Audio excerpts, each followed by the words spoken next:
what a day it is for those seniors who have been through so much. I mean, they just got done announcing them. I've got goosebumps. You've got goosebumps. Taylor might have tears down there on the sideline.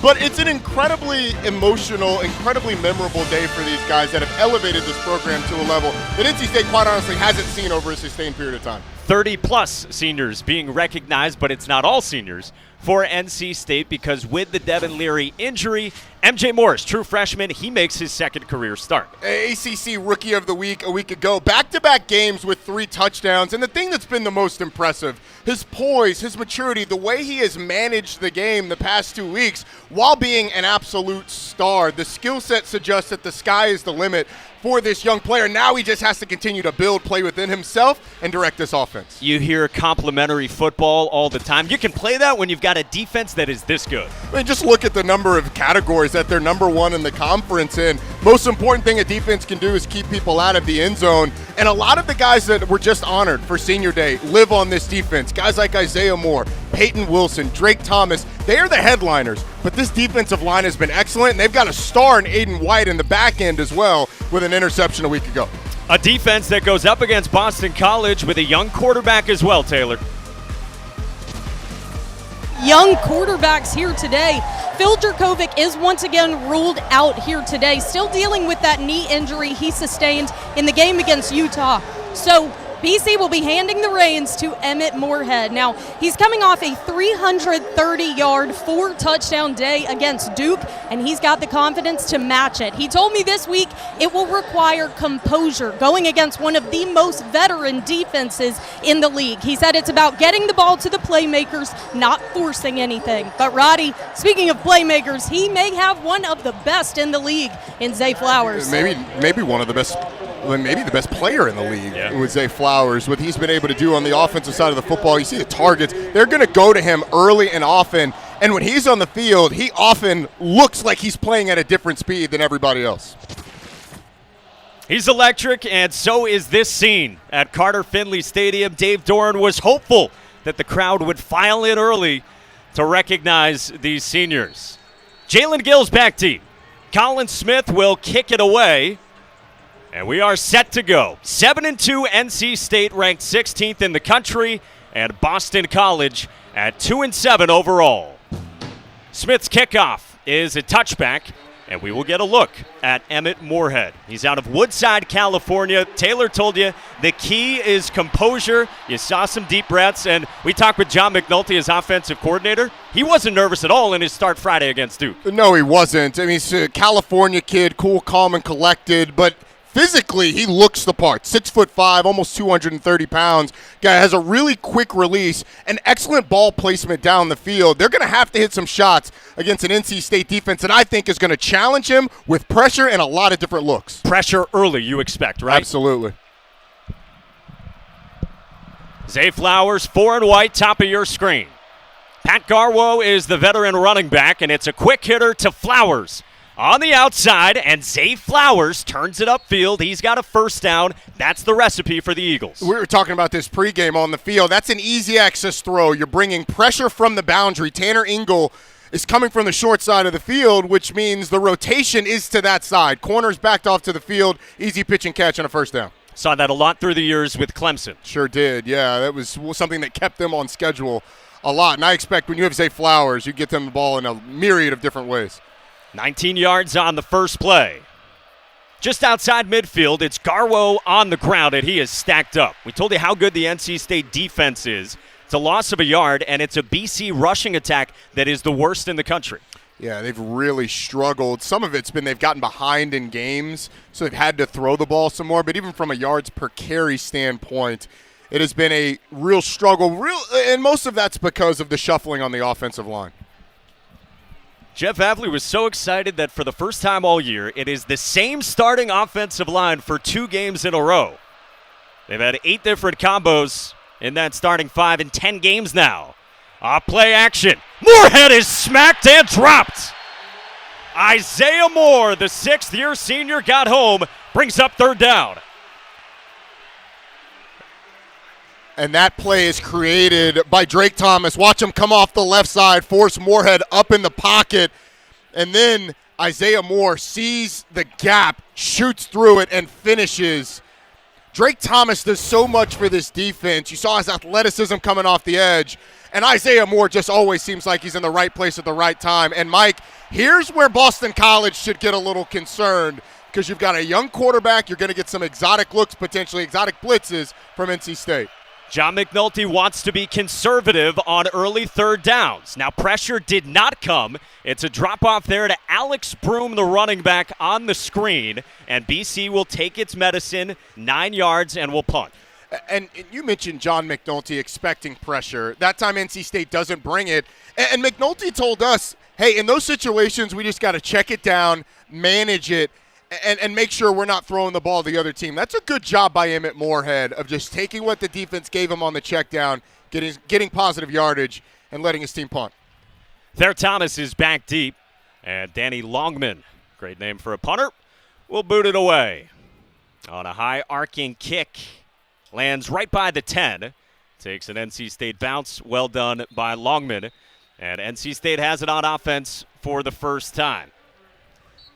So MJ Morris, true freshman, 19 years old. 2 weeks ago, he grabbed hold of the platoon with Jack Chambers after the Leary injury. Beat Virginia Tech. Then came out and got the start last week, and he was excellent. I joked with Tim Beck, the offensive coordinator for NC State, saying, hey, the best thing for you guys was almost going down 21-3 against Virginia Tech because you had to take the reins off MJ Morris. He gained so much confidence in that game, and it really continued against Wake Forest. Has gotten off to some slow starts, but really strong finishes. He'll look to the air on his first play, throws on the run for Thayer Thomas, who makes a wonderful catch. Matched up with Jason Maitre through the contact. You saw early in the game last week, MJ Morris overthrowing some deep balls. This is one heck of a throw. Give your senior an opportunity to go up and get the football. He does that, and they get a big play. They go quickly after 23 yards. Busted play. Morris took off. Donovan Ezaraku on the stop. How about that start for NC State, though? Tim Beck getting Thayer Thomas on a little wheel route. And MJ Morris, you know, it's funny because the relationship between Thayer Thomas and Devin Leary was talked about a lot. But MJ Morris has actually gone to him a ton the past couple weeks. I mean, huge target numbers that you were telling us about this week. Here's some trickeration from the pack. On a flip to the edge. Running room out toward midfield. And Julian Gray takes it toward the 40-yard line. It's a gain of 23. Taking advantage of the aggressiveness of BC on the backside with the reverse. Devin Carter's out today for the Pack, so it's given some opportunity for some of these other guys to make plays. Yeah, took that hard hit last week in the win over Wake Forest for NC State. 30-21 right here in Raleigh in the homecoming game for the Pack to get the record to 7-2 and 3-2 in the ACC. Second down and 9. Jordan Houston, leading rusher with the seam. Cole Batson makes the tackle, and it's a first down for NC State, 13 yards. NC State's rushing attack has not been explosive or overly consistent this season, but a nice job gashing them up the middle. Clean pocket. Morris down the seam for a touchdown. Trent Penix bouncing off tacklers. 27 yards.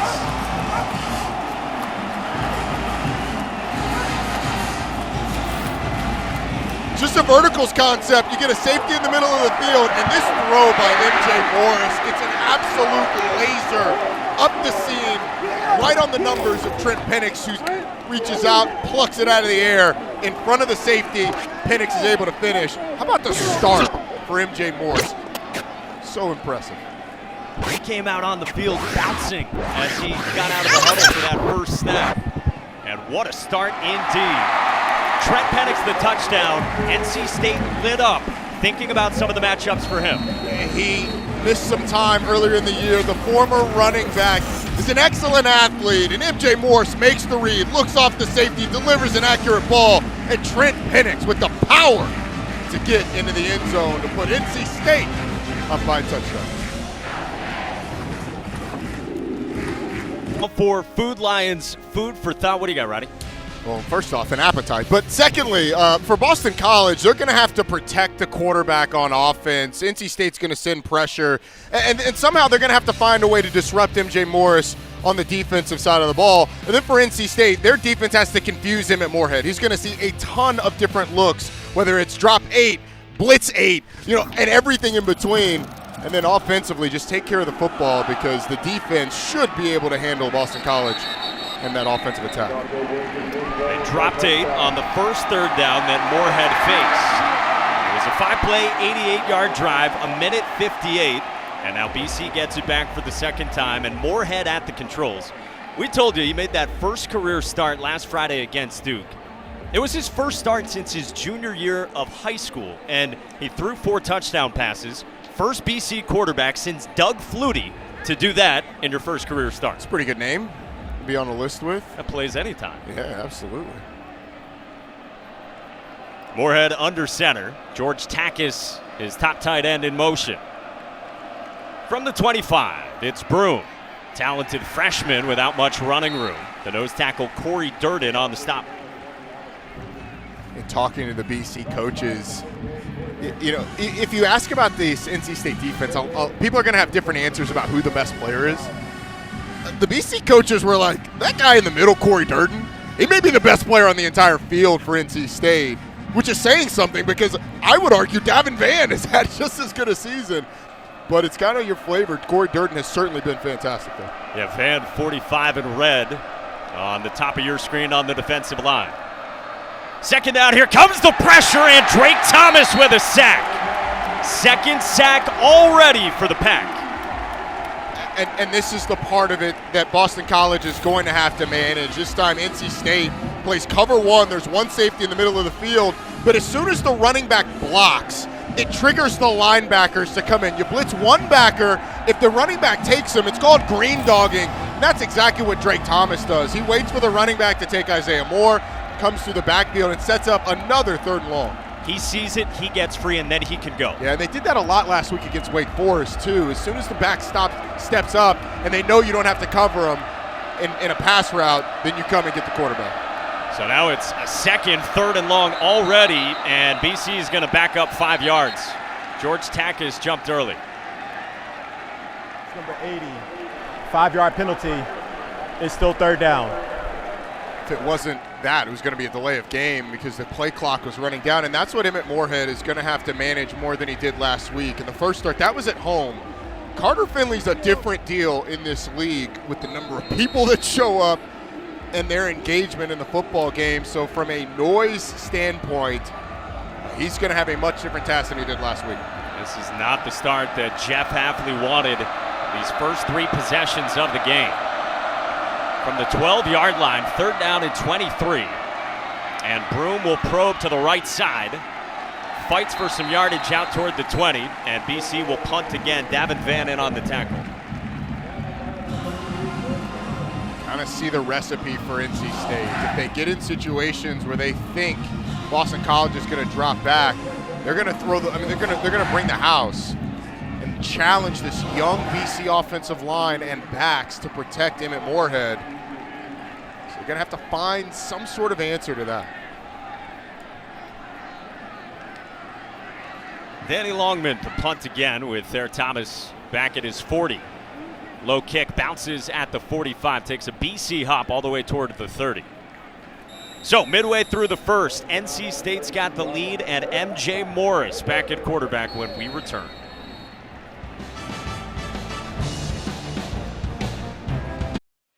Back in Raleigh, it's an early hole for Boston College against NC State. Let's check in with Taylor.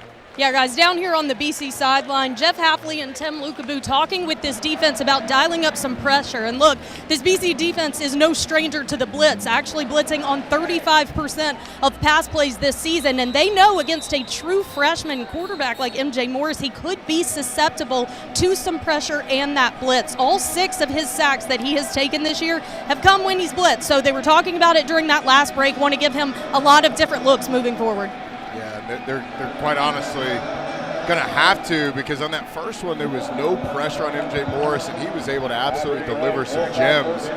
So I'd expect him, like Taylor said, to try and do it while keeping him in the pocket because he's got excellent ability once he gets out of the pocket to run. Second possession for NC State. They had big plays on that first drive. Gains of 23, 24, and 27. Demi Sumo Karngbe, one of the running backs. Good to see him healthy. Good gain on first down. You know, Tem Lukabu, when we chatted with him yesterday, to Taylor's point, he remembers MJ Morris in high school. Remembers the moxie and the confidence, so you want to disrupt that. Yeah, he kind of said, look, there's some guys that you meet that just have it. He had a little bit something to him when he met him in high school. Nowhere to go for Sumo Karngbe. Bryce Steele, the sophomore will linebacker, in on the stop. Loss of 2 brings up third down.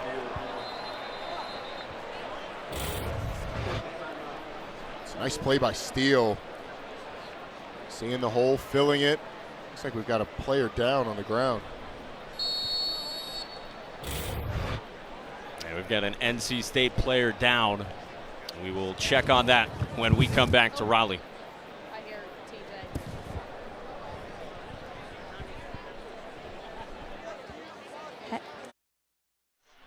Man, tough to see Demi Sumo Karngbe limp off. He's battled injuries all season, a rib injury. He has sprained his ankle at least twice. You see that left ankle is taped up, and that's what he's favoring as he goes off. Yeah, it's a big loss for him. He breaks tackles, so his ability to do that has given them a little bit of an explosive element. He's the only running back with a rush touchdown this season. Amazingly. First third down for the Pack, and it's the true freshman, Michael Allen. Known for his speed, he's run out by Bryce Steele, and a first down and 16 yards for the rookie. How about that call? A little speed option from Tim Beck on the offensive side. MJ Morris executes it perfectly, waits to the last minute, kicks it out to Michael Allen, a freshman who they're really excited about, Mike. You let Jay Morris here, just rhythm-wise early on. Yeah, certainly. I mean, the throws that he made on that first drive, that was a really mature way to handle the speed option on that drive. It was really nicely done. He's got the Pack into plus territory. Clean pocket on first down, and he sails the throw for the oft-targeted Thayer Thomas. It's just a missed throw by MJ Morris, but he had all kinds of time in the pocket, and Taylor just talked about it. The sacks have come via blitzes. This is an experienced offensive line, so if you're Boston College, I would expect at some point they sort of leave those guys in coverage on an island and send more than NC State can block. And they do have veterans back there in the secondary for Tem Lukabu. Allen on second down. Gets to the edge. Inside the 20. And Michael Allen bulldozes down to the 10-yard line on a gain of 36. Watch the end man on the line of scrimmage. It's actually Bryce Steele that comes up from linebacker level that's supposed to have contain, and he just gets caught too far inside. The speed of Michael Allen to get around the edge really shows you why they're excited about the freshman. But that's one of those where you have an unblocked defender right there at the line of scrimmage, and he should make the play, but the freshman is able to get the better of him. Longest rush of the season for NC State. Morris keeps. Morris cuts. Morris is in for the touchdown.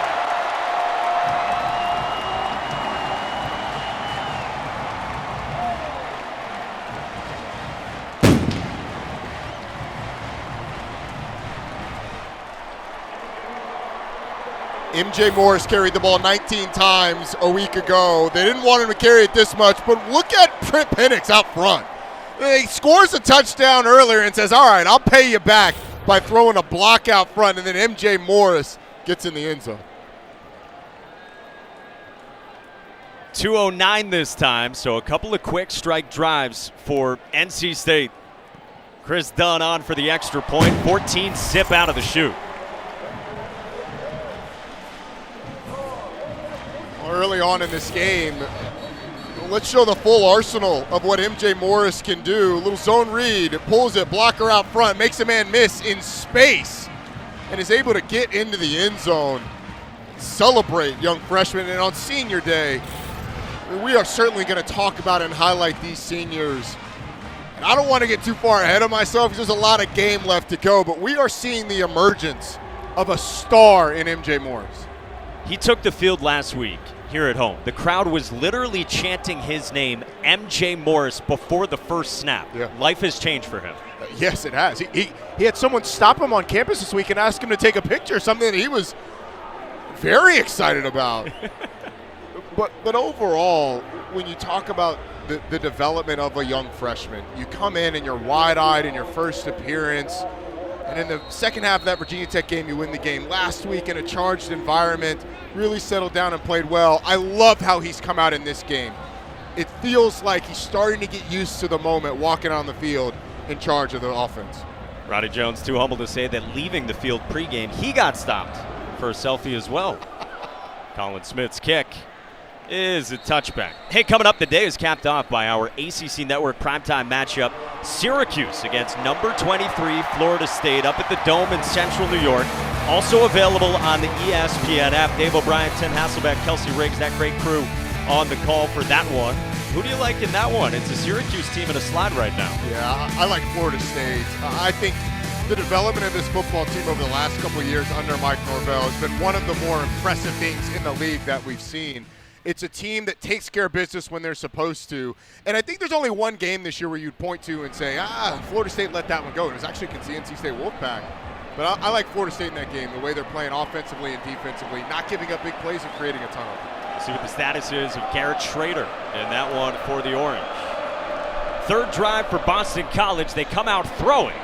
And Jalen Gill adjusts to the ball behind him, makes the grab for 8 yards and a positive gain on first down.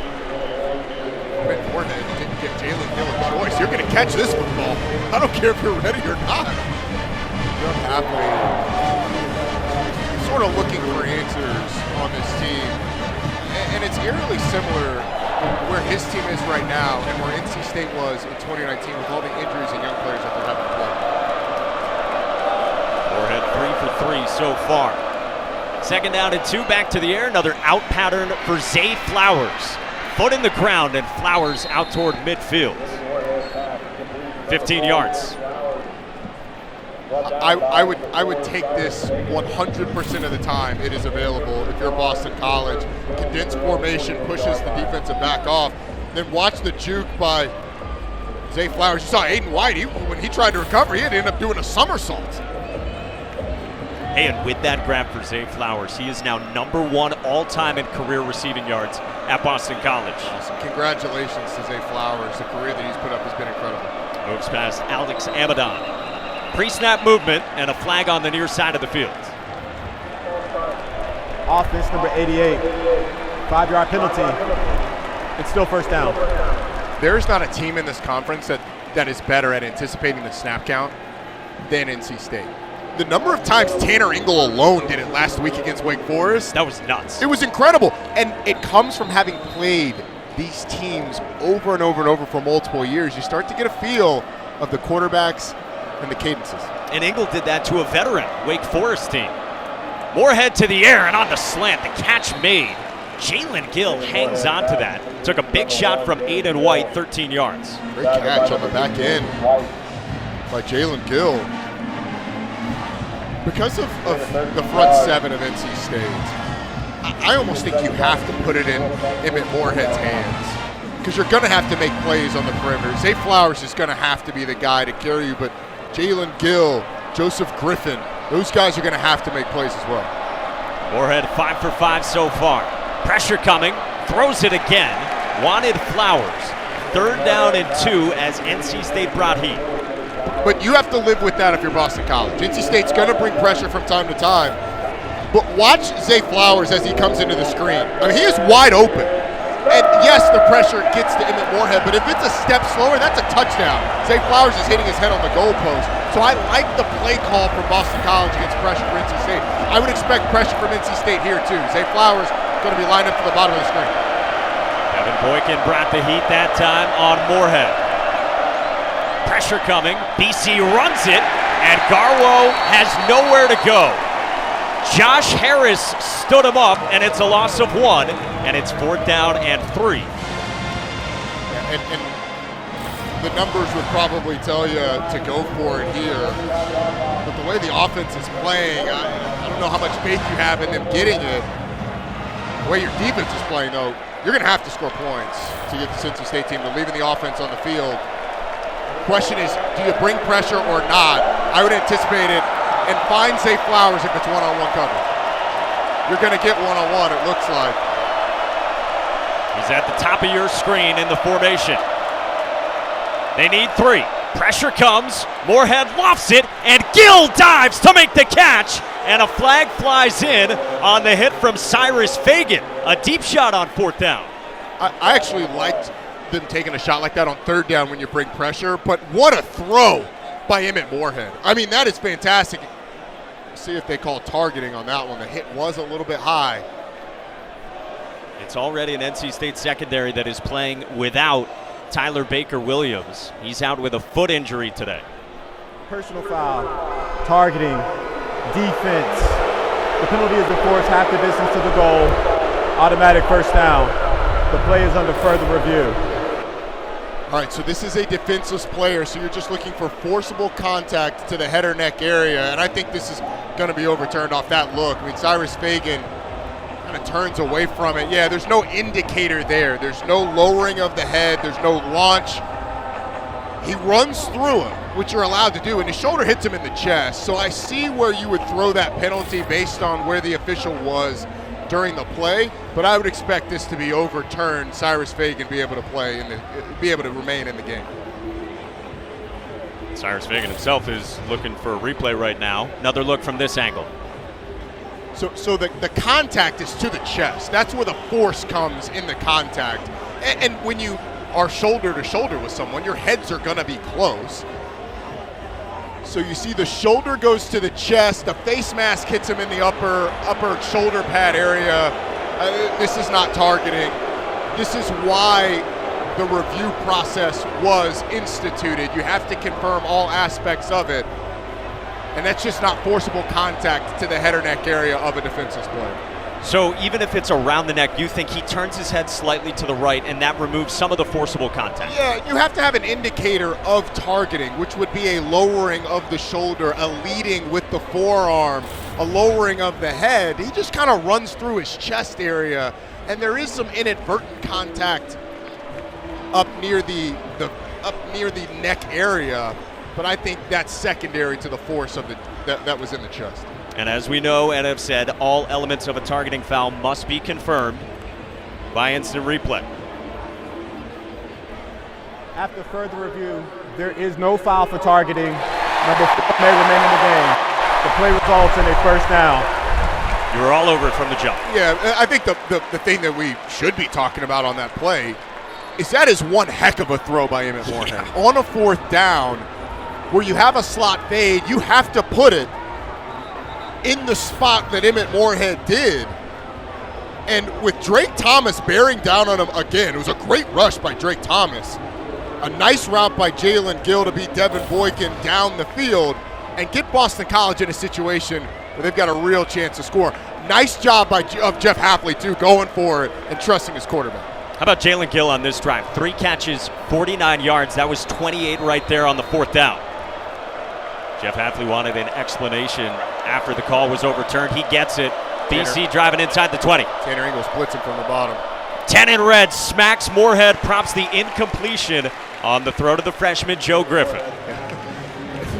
Watching Tanner Ingles is fun. Sure is. I mean, especially, it's not 100%, but when he lines up as a press corner to the boundary, he is coming almost every time. Emmett Moorhead, he's going to need an ice bath. He's already been hit a ton here in the first quarter.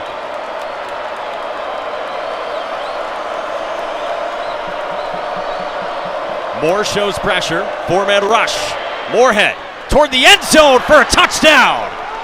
Zay Flowers, 17 yards out, and Boston College is on the board.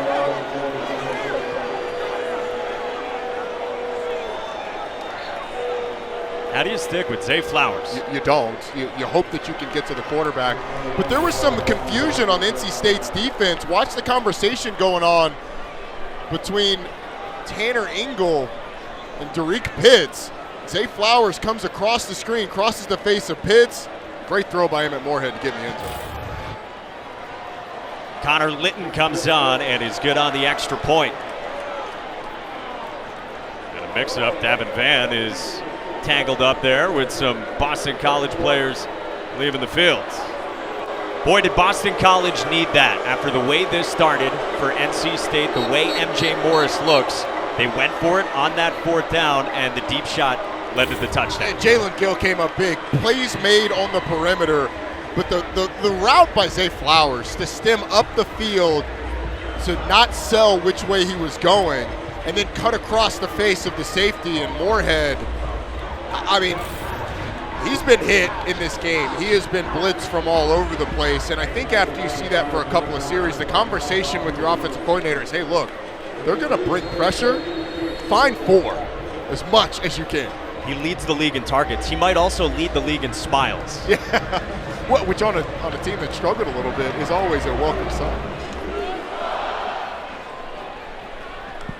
Liam Connor's kick is a touchback. So we got these young quarterbacks, and they're leading their offenses so far. NC State has looked good. They've piled up 156 yards of total offense already, and now Morris gets another crack at it. And for the first time, they're coming out with a Boston College team that's got a little momentum after that score. But, I mean, MJ Morris, the throws that he has made early in this game, and then the running ability, which got him in the end zone.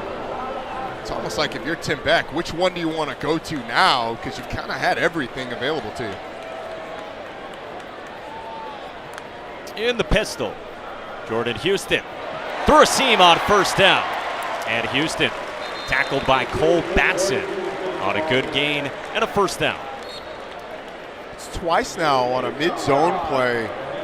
They've been able to cut it back up the middle and have a lot of success on the run. Jordan Houston was about a hair's breadth away from getting out in the open field and making it a foot rate to the end zone. Already 116 rushing yards for NC State.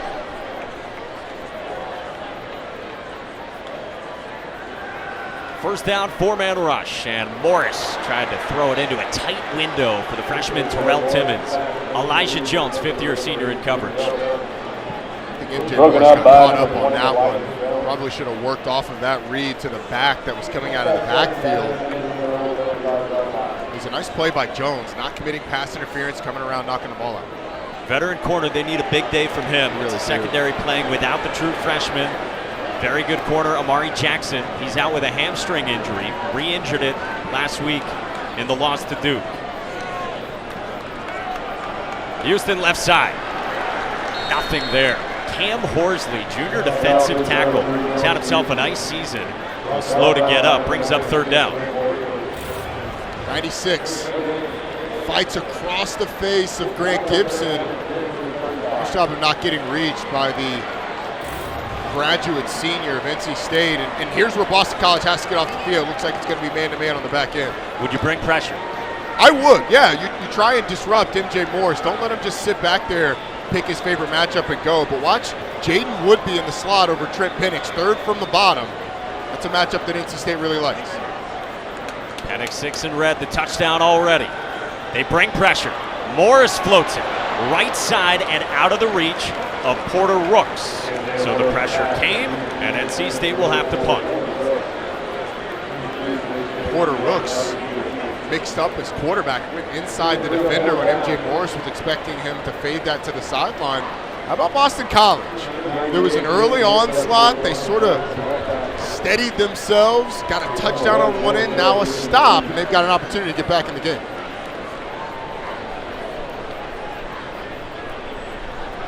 First punt for NC State.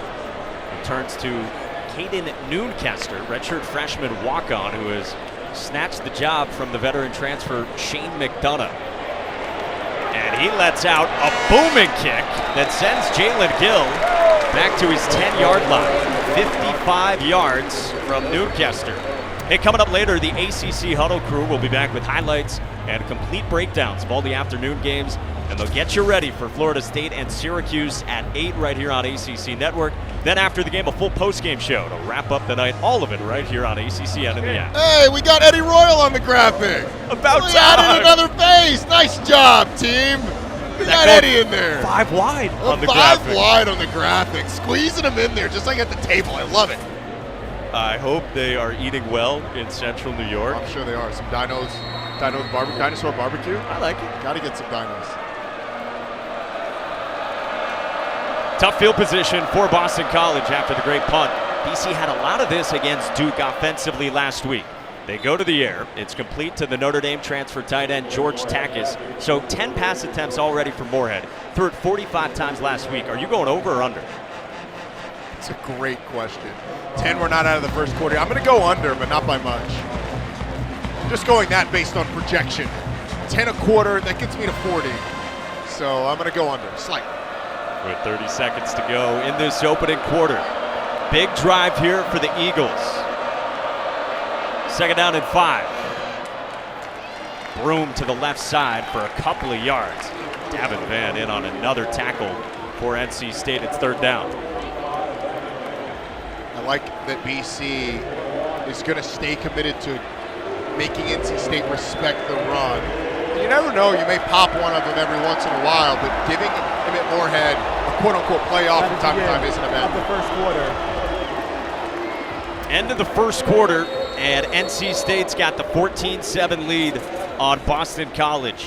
16 straight home wins for the Wolfpack at Carter Finley. There has not been a longer streak in program history.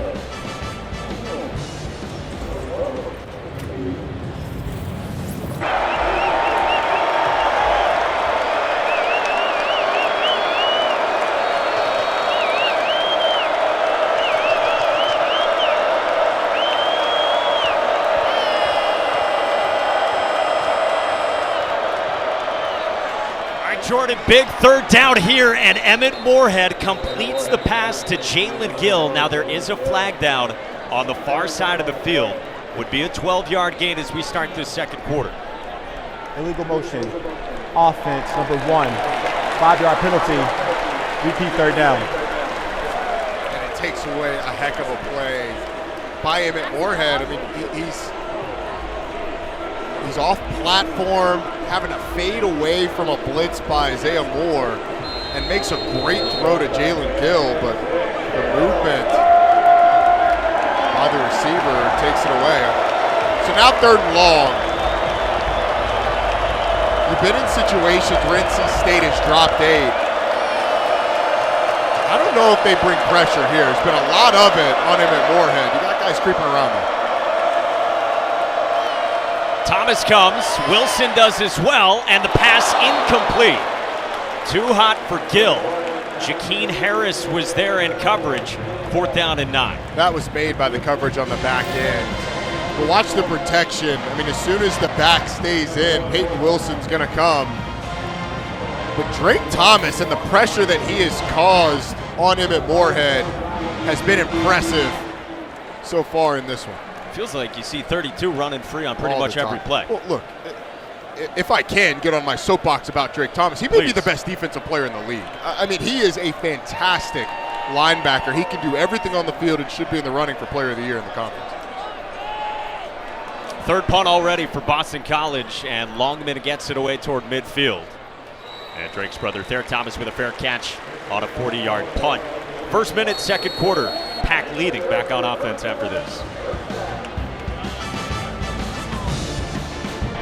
For Devin Leary back here in Raleigh, who of course the torn pec suffered on this field against Florida State.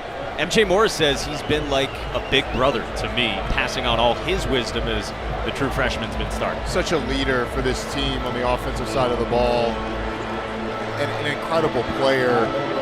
Obviously, there's going to be questions about his future. It's good to see him out of the sling. We saw him yesterday and he has arm in a sling. He's not wearing that sling today. But you just hurt for him because he's had 2 seasons robbed by injury. And now his job is to help shepherd this young freshman. Best starting field position for Morris and the Wolfpack. And Michael Allen with a good gain on first down. Let's go down to Taylor. Yeah, guys, we've documented that today is senior day, and obviously this group of seniors have laid the foundation for this program. And Senator Grant Gibson actually told me if we had not done that, if we didn't have this foundation and we lost a guy like Devin Leary, our season probably would have crumbled. He said it's because of the veteran leadership and the work that's been poured in for years that we have been able to rally around even the toughest of injuries. I mean, the names just kept coming out and out during the senior day ceremonies. 30-plus seniors.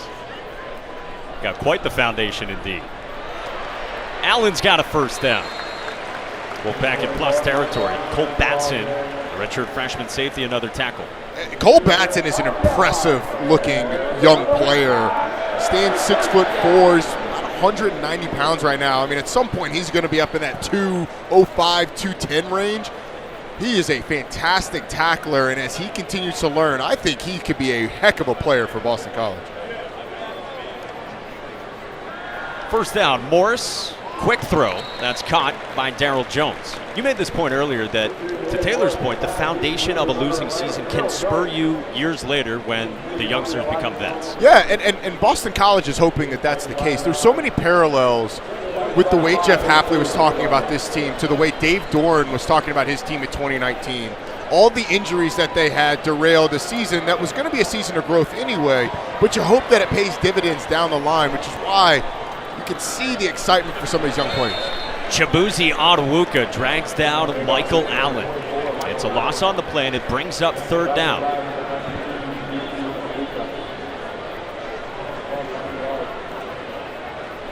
Mentioned the comfort that MJ Morris has with Thayer Thomas. This is where you'd expect to see it. Thayer Thomas is going to be second from the top. Has caught 18 passes the last 2 games. By far, MJ Morris is his favorite target. On third down and 8 from the 37. Option again. Allen left side, and he's run out of bounds on a great tackle. Bryce Steele strings it out. Loss of 1, and the BC defense comes up big. Fourth down. Well played by BC's defense, making this thing go horizontal. Steele scraping over the top, able to track down the running back out in the backfield, and NC State is going to attempt, they're not going to attempt a field goal, they're going to go ahead and punt it. Might be a situation where you take a delay of game, see if you can back up 5 yards. We've got Caden Newcaster, the punter, out from the 38, so it would be 55 yards if they wanted to test the limits of the excellent Chris Dunn. But nose down for Newcaster, tries to spin it toward the goal line, and Thayer Thomas couldn't keep it out. Boston College back with it, down a touchdown when we return.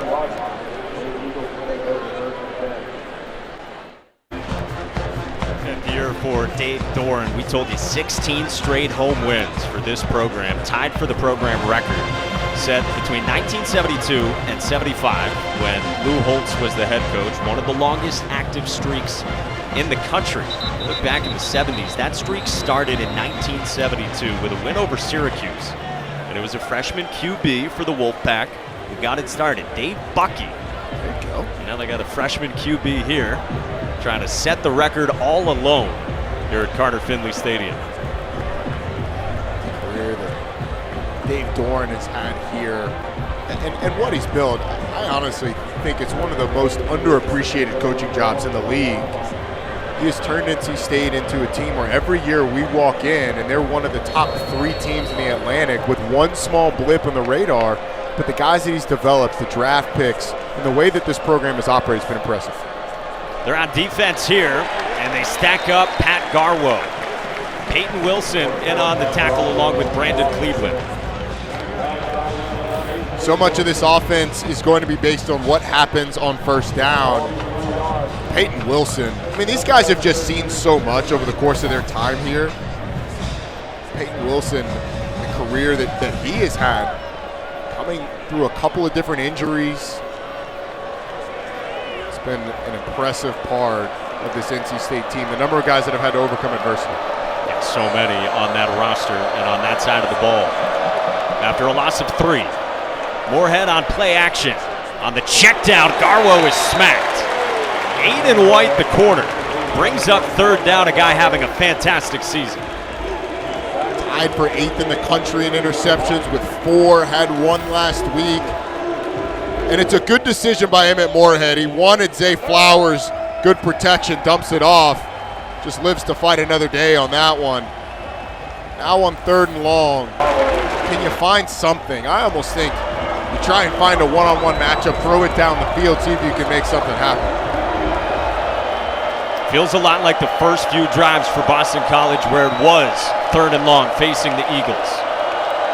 I haven't seen Joe Griffin targeted yet. 2 and white, the freshman. Moorhead steps up, rifles down the middle and broken up by Tanner Engel. Moorhead wanted Jalen Gill. Engel wanted an INT. Engel with that right hand wrapped up. He batted it down with that hand. CJ Clark walking off the field a little gingerly, but that time the twist by the defensive line speeds up the process of Emmett Moorhead, forces him to make a decision based on faith and anticipation and not what he's seeing. Tanner Engel with a great break on the ball, knocks it down. He's got a lot of different looks to worry about from Tony Gibson's defense. He has, and even if they don't blitz more than 4, the twists and stunts can still bother your offensive line enough to speed up the quarterback's decision-making process. Well, the referee stepped in there before the snap. The play clock kept rolling, so Jeff Hafley has to take a timeout here. Immediate timeout. With just under 10 to go in this second quarter. Dave Doran's Wolfpack in front.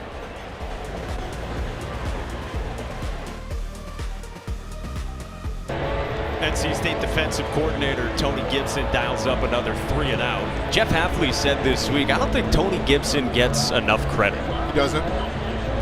His defenses have consistently been excellent, and with the uniqueness of this defense, the 3-3-5 that he runs, I'm not sure anybody runs it as well as he does in the style that he does it, funneling everything to those excellent linebackers. Brought back 10 starters this year, and the 3-3-5 has been one of the best defenses in the country for the Wolfpack. Danny Longman, another punt. It's a good one. Thayer Thomas retreats inside his 30. And Thayer Thomas brought down after a few yards on a 54-yard punt. So what have you seen from this BC defense the last few times against the Wolfpack offense? I think they've done a nice job of not giving the easy throws down the field that MJ Morris was able to complete and creating some negative plays. When NC State's been good, it's been pop-up play in the run game, be able to throw the ball down the field and create some chunk plays. As long as BC doesn't allow that, but I think they should be okay defensively.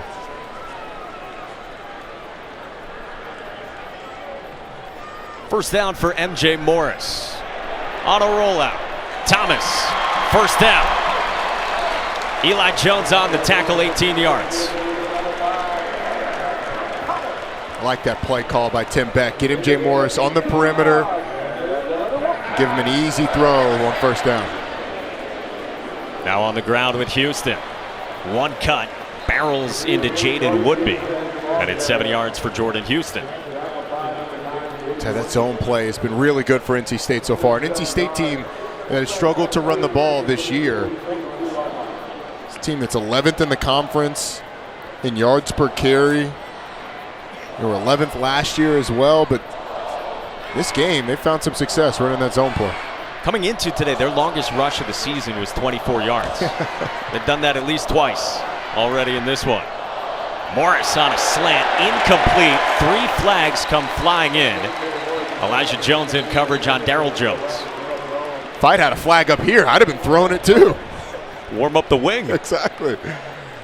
Moments like that. Timothy Hedgepeth, our referee. Pass interference.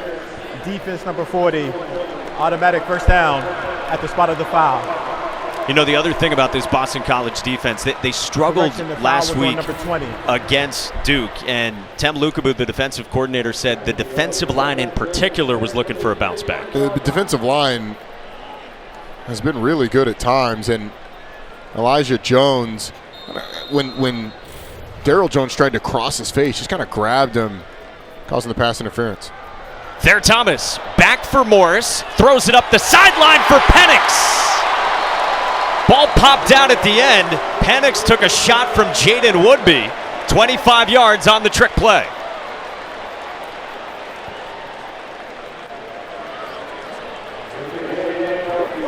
Good to see Trent Penix get up. But how about this play call? Jordan Houston to Thayer Thomas, who might throw the ball himself.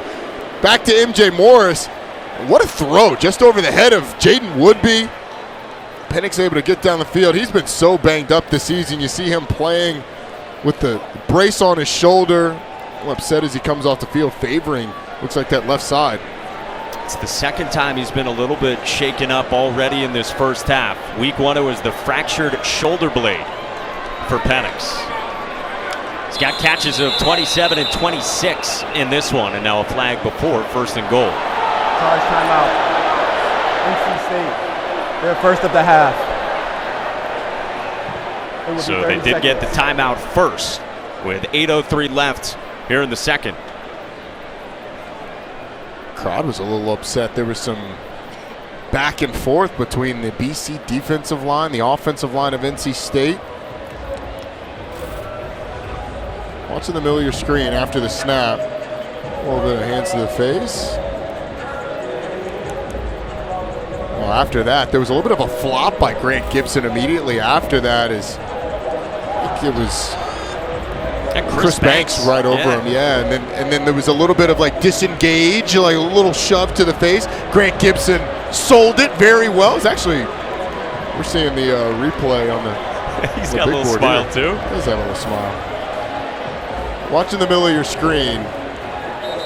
Banks got a little shove. Oh! Oh, I've been hit. I'm going down. There it is again. Oh my goodness. Oh, my head. Help me. Someone help me. Down goes Gibson. Down goes Gibson. You know what? He is one of the great guys in college football. He really is. He really is. Although I think I'd give him a yellow card for simulation on that one. Oh, he sold it well. 1st down and goal. Morris rolls. Wants Jones. There's a flag down. Jaden Woodby takes down Morris at the 3-yard line. Offense number 47. 10-yard penalty. Repeat 1st down. Freshman tight end Sed Sebro. Cincy State offense been able to get the chunk plays, but now kind of shooting itself in the foot. Watch the edge of your screen. Yeah, Sebro grabbing the shoulder. It's a good job of BC down the field, though, not giving MJ Morris anywhere to throw the football. And so now Morris will have to operate from the 14-yard line on 1st down and goal. 2-back look beside Morris, who keeps it. And Morris tumbles down to the 5-yard line, using his legs for 9 yards. Cole Batson on the tackle for the Eagles. It's a good job by Batson on the back end. He's the only guy there. Everybody else was fooled. Good read by MJ Morris. He was funny talking about some of the hits that he's taken since he's been in the game. The hits are a little bit different at the college level is what he said. And yeah, those guys, some of these guys are 6'4", 200 pounds trying to take your head off. He wants to go quickly here on a rollout. Under pressure. Morris stays alive and just gets rid of it. Smartly out of the corner of the end zone. Neto Akpala brought the heat. There was a throw into the end zone that I think a less mature quarterback may have tried, but that was a very wise decision by Morris to throw it out of bounds. It's one of those that Tim Beck's going to go back and look at the film with him and say, hey, look, these are the decisions that are winning football plays instead of trying to force it. And it has happened quickly for him, and again, this is just his 2nd career start. Penix back in, he's in motion ahead of 3rd down and goal from the 5. Quick trigger, Houston tumbles down inside the 1. Cam Arnold prevented the touchdown, and now it's 4th down and goal. And you can almost feel the fans. They're all cheering to leave the offense on the field and go for it on 4th down. Dave Doran is all about it. The thing though, Mike, you have a freshman quarterback, so I don't think you're getting under center in this situation, although he's had time now to practice it. Nope, they're going to be in the shotgun. Houston BC's split out having trouble wide. getting lined up. On fourth down, quarterback draw, and Morris is stacked up. Boston College stands its ground. Vinny DePalma in on the tackle, and a turnover on downs.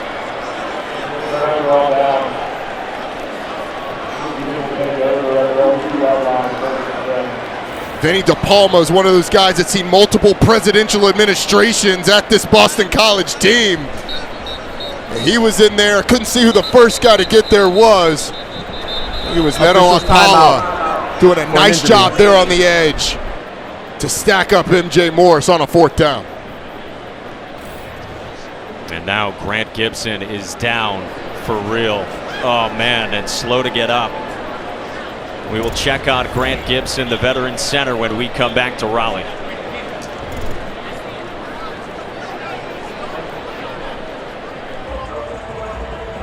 Grant Gibson just now walked into the injury tent. Looked like he got rolled up on. Yeah, it did. And the good news is that he walked off. And as he walked further and further, the gait looked better and better. You can see clearly very emotional. Devin Leary patting him on the back. See if he's able to come back in the game. And now flags fly, multiple of them on the near side. Ball start. Offense number 67. Penalty is enforced half the distance to the goal. It's still first down. It's on the right tackle, Jack Conley. And this is the place of the field where on offense it's almost an automatically go on 2 or on 3, try and draw the defense offside, because if you jump, it costs you 6 inches. If they jump, you get 5 yards. It's a pretty good deal. And even with the 6 inches, Jeff Hafley displeased, shaking his head over on the sideline. So now 99 yards in front of Emmett Moorhead. And Broom trying to get out of the end zone with 2 more flags in, perhaps a face mask on the run.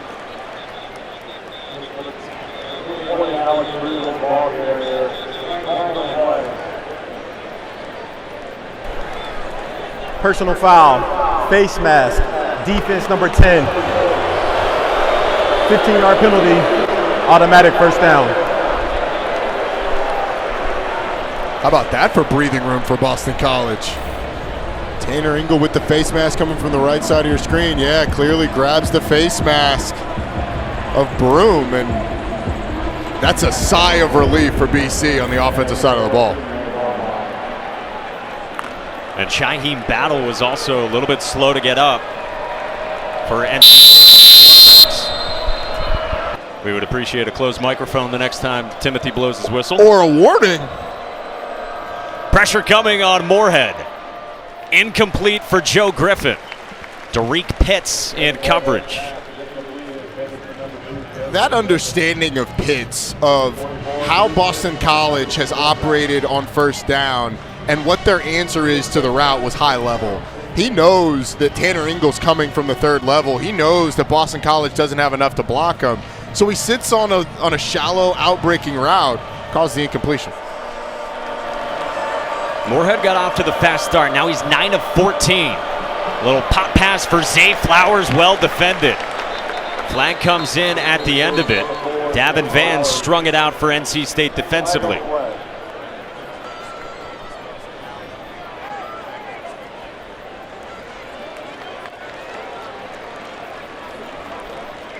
See the motion. It's going to be a hold on Boston College. I think NC State wants to decline it. Holding, offense number 67. The penalty is declined. It's third down. Conley again. Only reason you would accept that penalty is to play the field position game that creates a 3rd and long.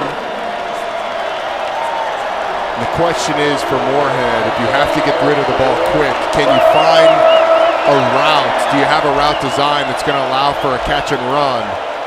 Zay Flowers is going to be to the top of the screen. BC wanted to be conservative in these spots. 5-man rush. Pressure on Moorhead, and down he goes. Travali Price and Peyton Wilson with the sack and a loss of 6. Some sacks are created by scheme and some are by pure effort, and Travali Price splits the tackle in the guard, and then Peyton Wilson comes across just to make sure that Emmett Moorhead is absolutely finished on the sack. It's a great combo by those two guys, but a really nice rush by Travali Price. A guy who is stepping into a bigger role because Savion Jackson is out for the year with knee surgery. Suffered the injury up at the JMA Wireless Dome in Syracuse. There, Thomas with a fair catch right at the 50. Hey, our Sunday best this week features the volleyball matchup between Syracuse and Boston College back in Chestnut Hill, Massachusetts. Coverage starts at noon Eastern right here on ACC Network and the ESPN app. Crossover season. We got all sorts of sports going on at this time of the year in the middle of November. My head is spinning. Like, it's championship time for sports like volleyball and soccer. Football's getting into the home stretch. Basketball starting. Like, somebody had to tell me that earlier this week. We got Dallin Cuff working like 4 different sports at once. We've got sports being played on aircraft carriers. It's mayhem. On first down, it's a run to the left side. Edwin Kalenge in on the stop. Michael Allen, the ball carrier. And for those keeping score at home, Dylan McMahon slides over to the center position. We'll keep you updated on Grant Gibson's status, but McMahon now at center. And Anthony Carter has come in McMahon's spot at right guard. Second down at 8. Morris finds Keon Lesane to the 35-yard line. A dozen yards. Josh DeBerry on the tackle. That is the sturdy Keon Lesane, his first grab. How about the throw, though, by MJ Morris? Right between the 1 and the 5. Keon Lesane boxing out, using all that God has gifted him down below to box out on the defensive back and catch that one. Low snap from McMahon. Morris handled it. And under pressure, Morris floats it just out of the reach of Cole Batson. Darrell Jones in the vicinity. We've got 2 flags down. Fortunately for NC State, the offensive line, the entire offensive line was about 7 yards down the field. Ineligible receiver downfield. Offense number 56. 5-yard penalty. Repeat first down. Into the play, MJ Morris. Ooh, it's a low hit on a quarterback. A little slow for the quarterback getting up there. On the hit from Edwin Kalenge again, the freshman from Montreal. It's been a penalty-filled second quarter. Yes, it has. It's been a laundry fest.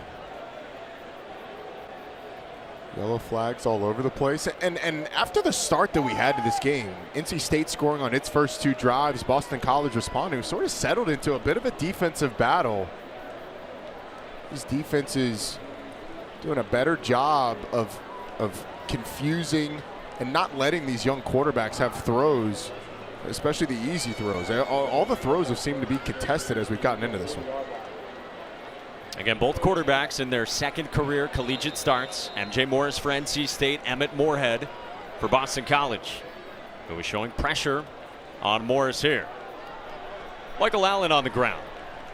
Gets toward the 35. Vinny DePalma in on another tackle. The 5th-year senior captain, you said he has been around for a while, leading tackler for BC. Yeah, he has. And even though he's not the straight out of central casting for what Jeff Hafley wants, the leadership that he's had on this team as a captain, as a graduate, and just a steady football player, he's been a valuable part of the growth of this Boston College program. Out of Wayne, New Jersey. Second down for Morris. Deep shot. And that'll be pass interference on Josh DeBerry. I don't think I'm going to agree with this one when we see it. I mean, Josh DeBerry's kind of just standing there, and Thayer Thomas runs him over. Josh DeBerry has every right to be where he is. And it looks like that's what he is pleading. The senior nickelback who has moved outside the corner without Amari Jackson, as you said, matched up with Thayer Thomas. Pass interference. Defense number 21. 15-yard penalty. Automatic first down.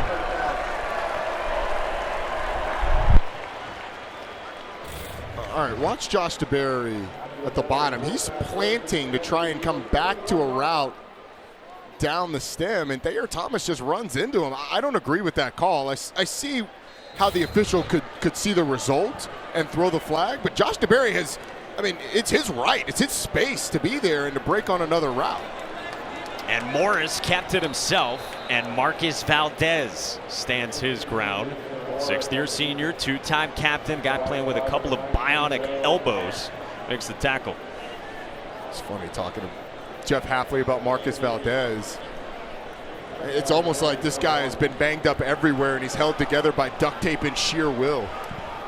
Tim Lukabu said it's a 90-year-old body. And look at Valdez again. Age is just the number. Valdez wraps up Michael Allen, and it brings up third down for NC State. It's a lot of duct tape and a whole lot of sheer will. I mean, this guy plays as hard as anybody in the conference. Back-to-back plays, he's able to make it. Now you got a 3rd and long. Chris Dunn has been fantastic kicking field goals, but this Boston College, if you can force Dunn to trot out on the field, it's a big win. It's not looking like they're going to bring pressure. Only 3 down linemen. The linebackers' demeanor looks like they're going to drop into coverage. They do. 3-man rush. Morris on a screen for Allen. Turns upfield, knocked out of bounds by Josh DeBerry.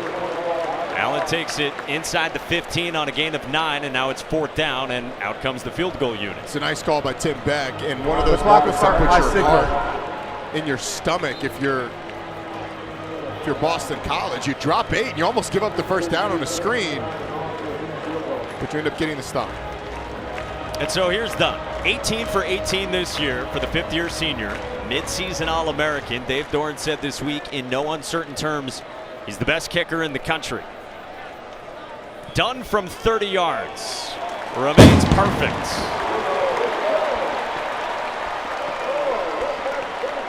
What a luxury it is to have a guy like that, his 88th career field goal make.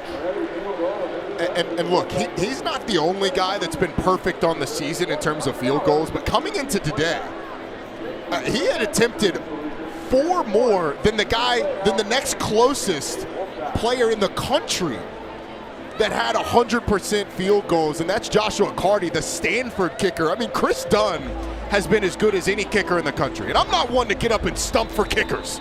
Let's not confuse that. Kickers, you still are relegated to not being talked about most of the time, unless you can do what Chris Dunn's done. He has been fantastic this season, won them games.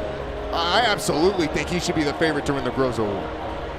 And Jeff Hafley is heated on the sideline, perhaps, with that pass interference call. He should be heated about the pass interference call. That was not my favorite call of the day. Hey, coming up at halftime, we'll get you some updates and analysis. Louisville's at Clemson, who's trying to bounce back after the loss in South Bend. Miami at Georgia Tech as well. That game at halftime. Clemson-Louisville game, 10-7 as you get down the stretch. Louisville's been great at forcing teams to create turnovers. DJ Uyunglele has turned the ball over once in this one. And Malik Cunningham is playing banged up as well. Looks like he's playing with one of those inflated like hospital gloves on his hand. Like he's got a glove on with almost a club around it on his non-throwing hand. Colin Smith's kickoff is a touchback. Let's go to Taylor. Back MJ Morris came over to the sideline, and he was having his right hand looked at by trainers. He seems fine. He's been on the phone with the coaches in the booth and is good to go. But something this coaching staff on both sidelines has had to keep in mind with their young quarterbacks is keeping them healthy. They told us in meetings this week it's about finding a balance, encouraging them to go with their instincts and not play scared, but also be careful knowing they are limited at that position. And for Boston College, Taylor, that has been a big story all season, whether it's Moorhead or before that, Phil Jerkovic. Yeah, it sure has, because of all the shuffles around them, not trying to do too much. Moorhead to the air on first down from the 25. He throws a dart to the sideline to Zay Flowers, 16 yards out to the 41. The clock will start on my How signal. about Boston College coming out slinging, trying to get points before halftime. NC State gets the ball first after halftime, but a nice throw by Emmett Moorhead. They started with 1:36 on the clock. They still have 2 timeouts. Moorhead steps up. He ran it all right last weekend against Duke. He slides down for a yard. That's a young quarterback mistake. Charge there. timeout. Boston College. Their second of the half. Because as you 30 get, seconds. as the clock in your head starts to get closer and closer to, hey, we got to take off and run, you have to find an outlet to throw the ball away so that you're not having to burn that timeout. Because essentially you traded a yard for a timeout, and that's not the trade that you want to make. Again, a guy who, before last week, his last start was his junior year of high school. They found him because they had a mutual friend, quarterback trainer. They kept sending videos around and to Boston College, and Jeff Hafley said to us last night, they took a little bit of a chance on him. A guy with a ton of talent. You saw it last year. It jumped out at you on the field. The ball explodes out of his hand. He's got a compact delivery. He's 6'5", and so he looks the part too. You knew the floor was going to be at least a competent quarterback. 1 timeout left. Moorhead escapes pressure somehow, and with his legs, he slides down just outside the 35. What a job holding on to the football as there was all kinds of disruption around him, and then making it hurt with a run up the middle. Picks up 20 yards. Still a minute to go until halftime. It's a check down for Pat Garwo. Escapes Peyton Wilson. Trevally Price wrangles him down near the 30. And very importantly, Garwo gets the first down, so you get that brief stoppage of the clock. 51 seconds, still 1 timeout.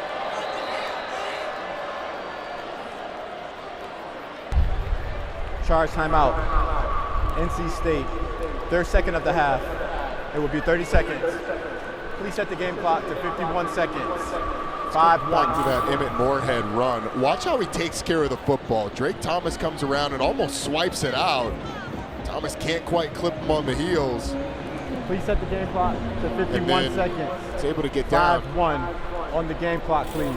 Thank you. But there was nobody in the middle of the field because of the blitz, because of the route combination. Let's go to Taylor. Both of these quarterbacks, that's really an impressive element of their game so far. Last week, neither of them had an interception. Emmett Moorhead was sacked 5 times and no turnovers. And when I talked to him this week, the word he continued to go back to was composure. He said that that's something he has. He knew he would need to have it tonight. I think it says a lot about the maturity of these 2 young quarterbacks. Could not agree with you more, Taylor. It's incredible maturity beyond their years. That's a word we heard a lot from Jeff Hafley as well. Engel on a blitz. Garwo picks it up. Moorhead lofts it. Left side, and it's intercepted. Cyrus Fagan picks it off.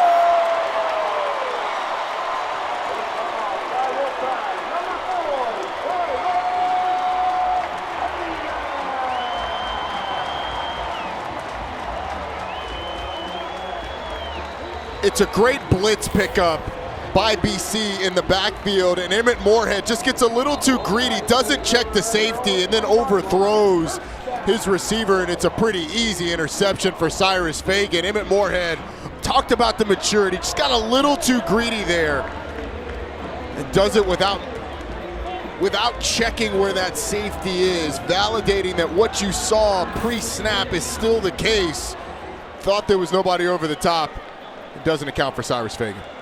Looking for Dino Tomlin, who is engaged in some hand fighting there with Devin Boykin. So a turnover inside of a minute to go until halftime. Houston on the ground. We had just talked about the composure and the poise and the lack of interceptions from both these young quarterbacks. Yeah, and you're late in the half, so you're going to have to take a chance at some point, but that didn't have to be it. You know, you're moving up in the pocket. He had just avoided a sack earlier. It's a great blitz pickup, and I think what he was thinking is, hey, with the number of guys coming, we likely have one-on-one. But you got to make sure that safety isn't cheating over. There was only one deep route. Cyrus Fagan read it well and got the pick. So this game got off to a fast start. Touchdown drives on both sides to get it going. MJ Morris was locked in out of the gates. Boston College had the long touchdown drive as well. But a slower pace second quarter. NC State did make it a 2-score game with the Chris Dunn field goal. And the lead is 17-7 for the Wolfpack here at halftime. Turn your attention to the video board for today's Atlantic Tire Test Track to learn about the NC State alumni. Let's go down to Taylor. Thanks, guys. All right, Coach, we've got a battle of two young quarterbacks out here. Your defense with a big interception to close the half. How are they putting pressure on Moorhead? Well, the D-line and the linebackers early got to him, you know, and then as the game's gone on, we've gotten a little tired in our pass rush. We missed some sacks there in that 2-minute drive. So just got to finish plays. A new school record, 17 consecutive home wins is potential here tonight. What do you need to do in the second half to make history? We just got to finish plays. You execute, you know, you go out there and play football the way we're supposed to. Finish drives. We get stuffed on the 1-yard line. Like, we can't do that. We got to finish with points. Thank you, Coach. Thank you. Yeah, it was a big fourth down stop for Boston College, backed up toward the end zone. So 17-7 is the halftime lead for NC State, ranked 16th in the country. Coming up, the guys are out in Syracuse. Jordan Cornett leading the 5-man group. Let's get it out to JC and company.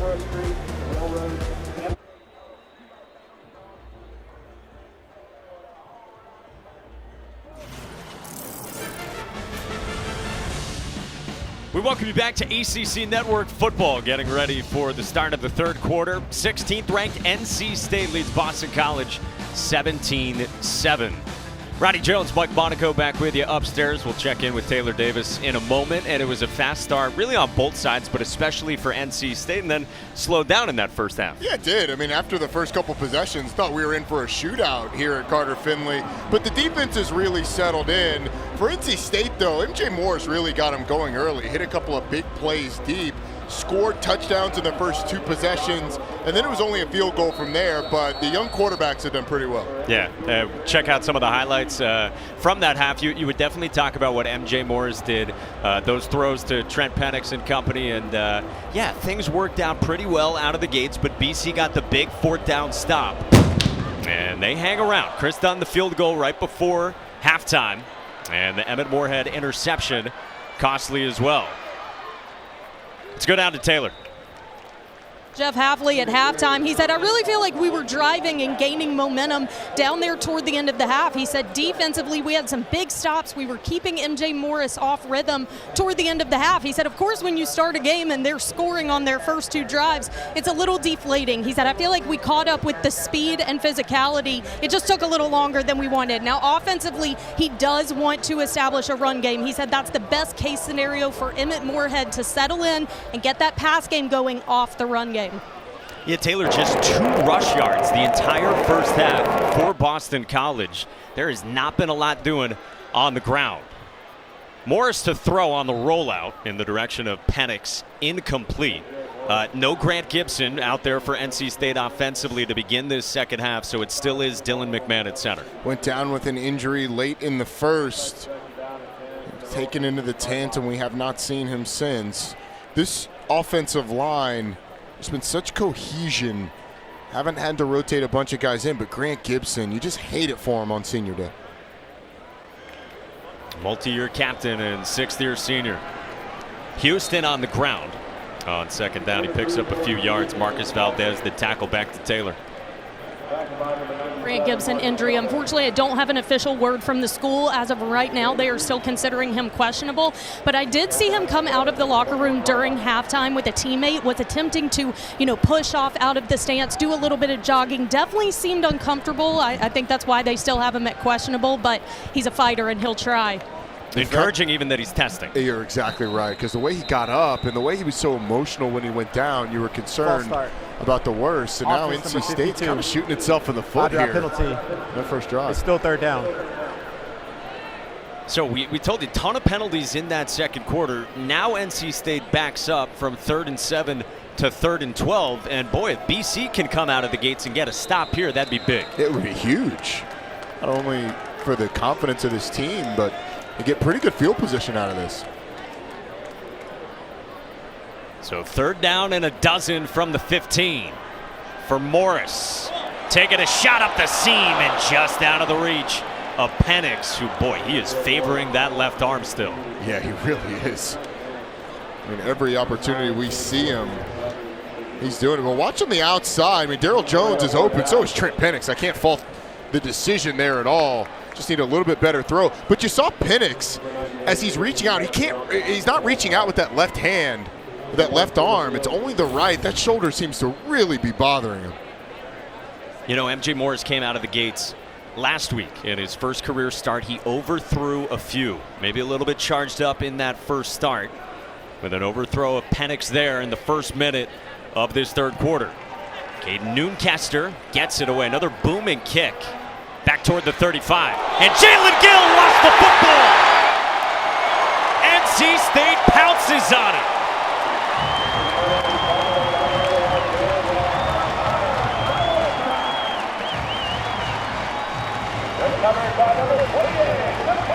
Thought Jalen Gill had the right idea, trying to split the Gunners, being aggressive on this one, but the ball security just isn't there. It's a nice job by Keon Lassane of poking it out. See 15 coming across, doing a really nice job of getting it out of there. And DeMarcus Jones with the recovery. Special teams for NC State coming through in the clutch. Redshirt junior backup running back DeMarcus Jones pounces on it. Lassane pried it free. And how about that change in field position? Now in plus territory. Morris with a stiff arm for Okpala. He's spun down by Jones and Woodby toward the 35-yard line. MJ Morris limping a little bit when he got up there. He's taking some hits today. But a nice stiff arm on the defensive end from the young freshman. You said earlier he had to adjust to all the hits he's taking at this level. Yes, he did. Had a chance to catch up with him yesterday, and you could see his face like, it's different up here. Freshman from Carrollton, Georgia. To the air on second down. Risky throw in tight quarters. Batson off a deflection, and there is a flag down. Elijah Jones was in coverage for Boston College, matched up with Daryl Jones. Holding. Defense number 20. 10-yard penalty. Automatic first down.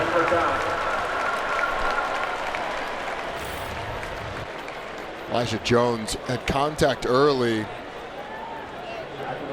That's another one. I don't see the hold there. I mean, early on, his arms kind of wrapped around, but it didn't look like he was hindering him at all. It was just physical play. It's another one where the official has a really tough view of it, and it appeared that his arm was around him, but I don't know if it impeded him all that much. Morris wanted to tuck on first down, and there's nowhere to go. Neto Okpala and Chris Banks in on the tackle. It's a loss of a yard for Morris. It's a good decision by Morris because they wanted to go on a quick out to the field, and it was well covered by Boston College. Ends up tucking it and wisely tries to get what he can. It ends up being a loss, but it was a very good decision. Now a wave of reinforcements come in on the defensive line for Temlukabu and Jeff Hafley. Again, a group that Jeff Hafley said he was disappointed in for the first time all season last week against Duke. Now we've got a flag down. Looks like another false start.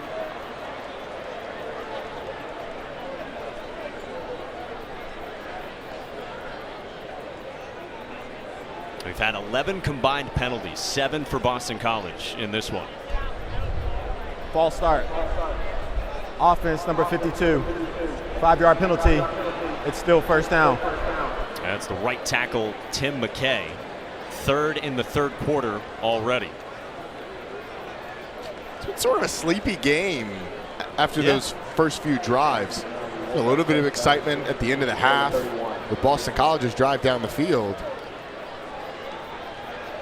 See, that's Trent Penix with the entire left side is being aided. Yeah. Shoulder, ankle, the whole deal. He watches Jordan Houston keep it on the ground. Cam Horsley in on the tackle, 3 yards, and now third down and long. You get the feeling in this one that if Boston College, to make it easier on themselves, the defense is going to have to create something, whether it's a turnover, possibly even a score. But you've got a freshman in a third and long situation. They have not been eager to bring pressure in these situations. And they've had tough field position offensively all game. They only have a 3-man rush. Morris, flush to his right. And Morris throws to the sideline for Jones. That's incomplete, rather Porter Rooks. So now it's 4th down and 13. And Chris Dunn trudges out. Chris Dunn's not trudging out. He's jogging. Dare I say strutting? McGregoring. He's got the Edwin Diaz trumpets playing, which objectively as a Braves fan, it's the worst entrance for a closer in the league. Wow, hot takes. Rowdy Jones. Can't like it. He got caffeinated at halftime, folks. The arch nemesis. From 45 yards. Trumpets and all for Chris Dunn. To do it again. 20 for 20 this season for Chris Dunn.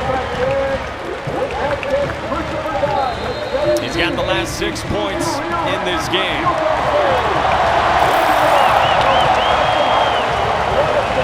Makes Chris Dunn the ACC career leader in field goals. Congratulations to the kicker.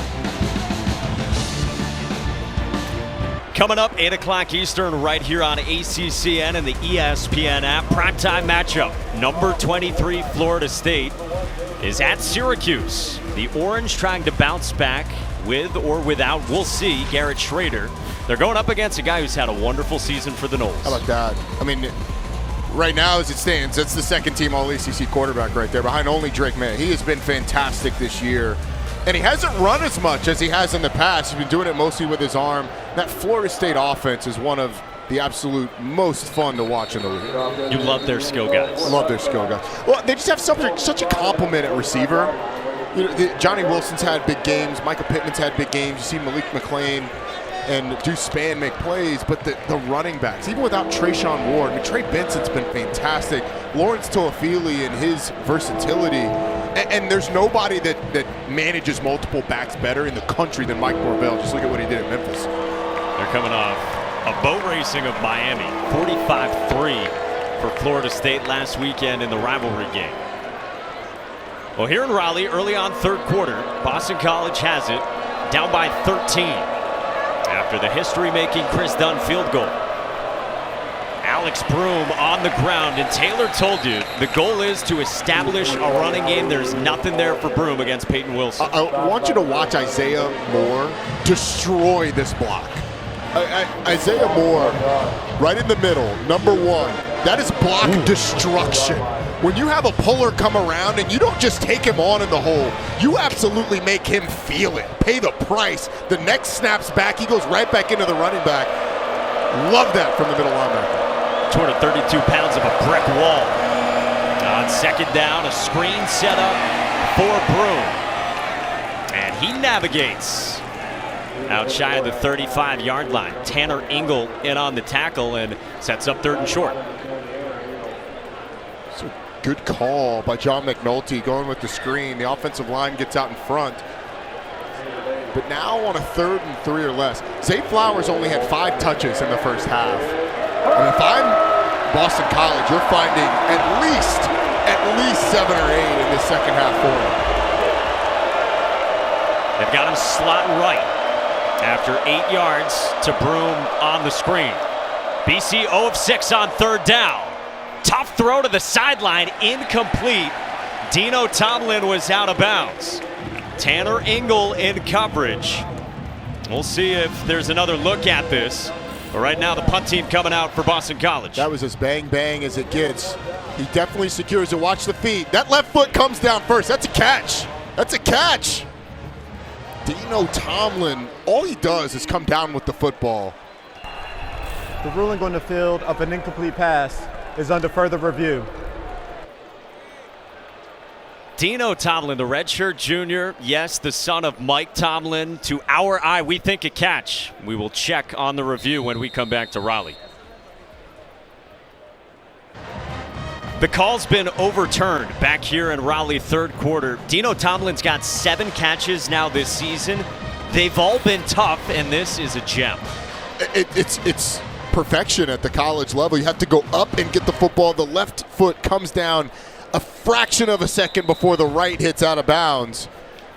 Dino Tomlin, he lit up, or Jeff Hafley lit up when talking about him. Says, look, this is a guy that just consistently grinds. And every time we talk about playing guys that deserve it, that play hard, that make plays down the field, the entire offensive staff just kept coming back to Dino Tomlin. Made a tough catch last week, and that was a big third down conversion.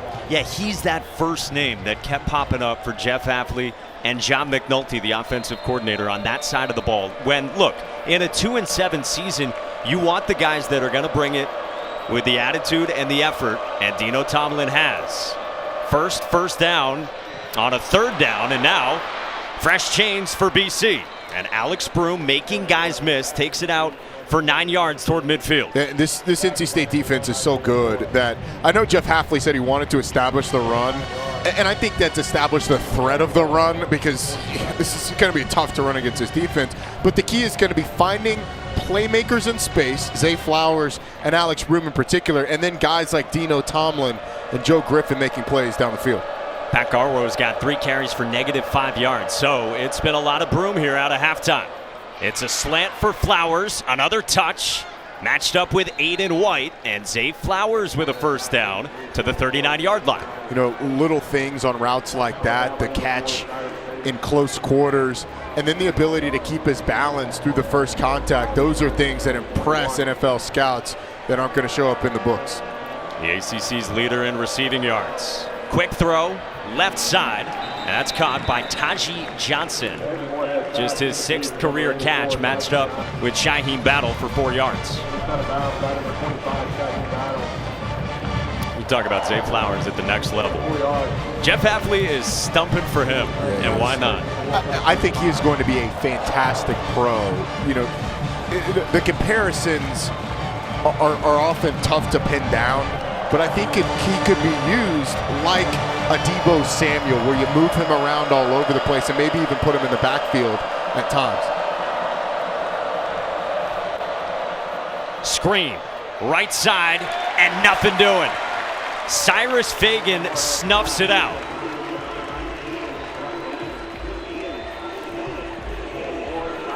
We're talking to Tony Gibson about Cyrus Fagan. He was funny, saying, look, he is an elite communicator, but all you have to do is spend about 30 seconds with him to know that he does not stop talking. You can see him dancing there on the hash. I mean, he is fired up after making that play. But his ability to come in, transferred from Florida State before last season, missed most of last year, but he is a true leader on this defense. Dancing his way into a 3rd down and 6 for BC. Flowers back on the field. Pressure comes. Flowers underneath, across the middle, and Flowers down the sideline for a touchdown. He is electric. 35 yards to the house.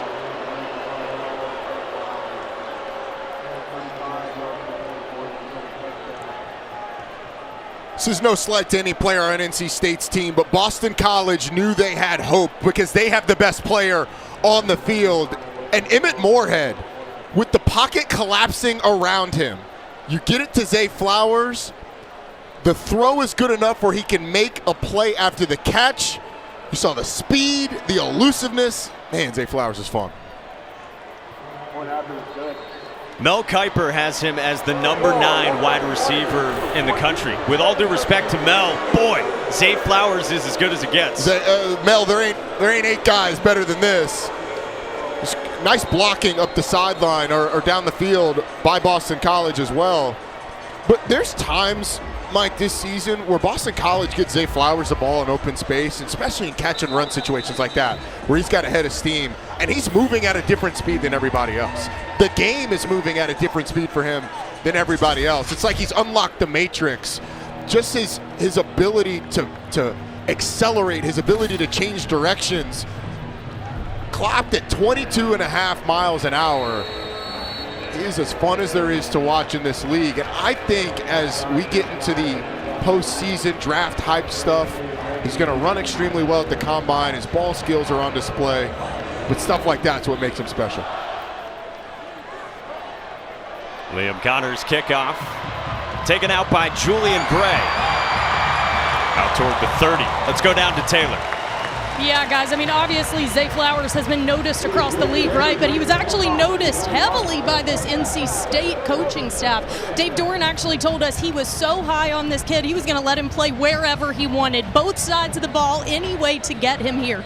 But talk about loyalty. Obviously, he had a lot of options after last year to leave Boston College, but he chose to stay. And Coach Havley said he has been the example. He shows guys what it means to practice, what it means to block, what it means to film study.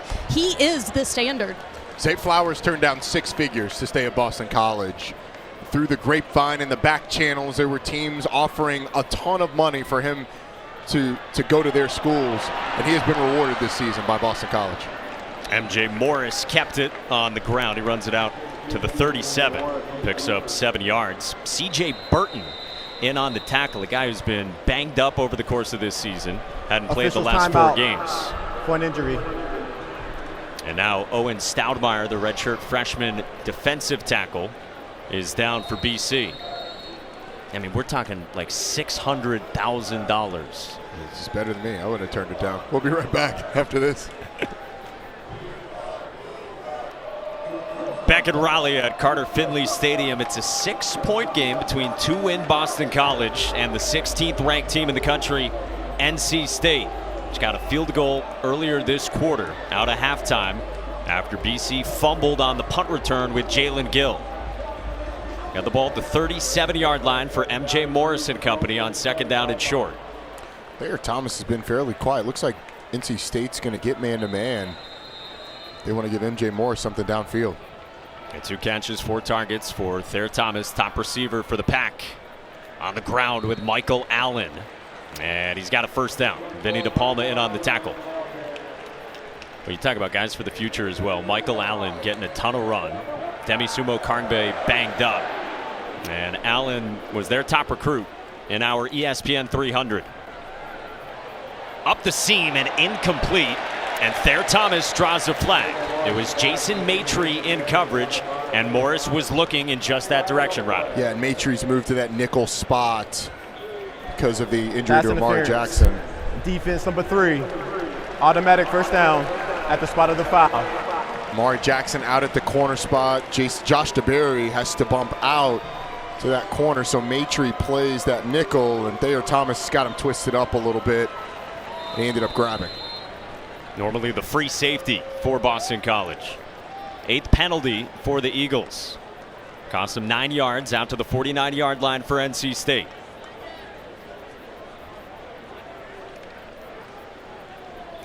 Morris lost the football. Neto Okpala jumps on it for Boston College, and there's the defense with a turnover it needed for the Eagles.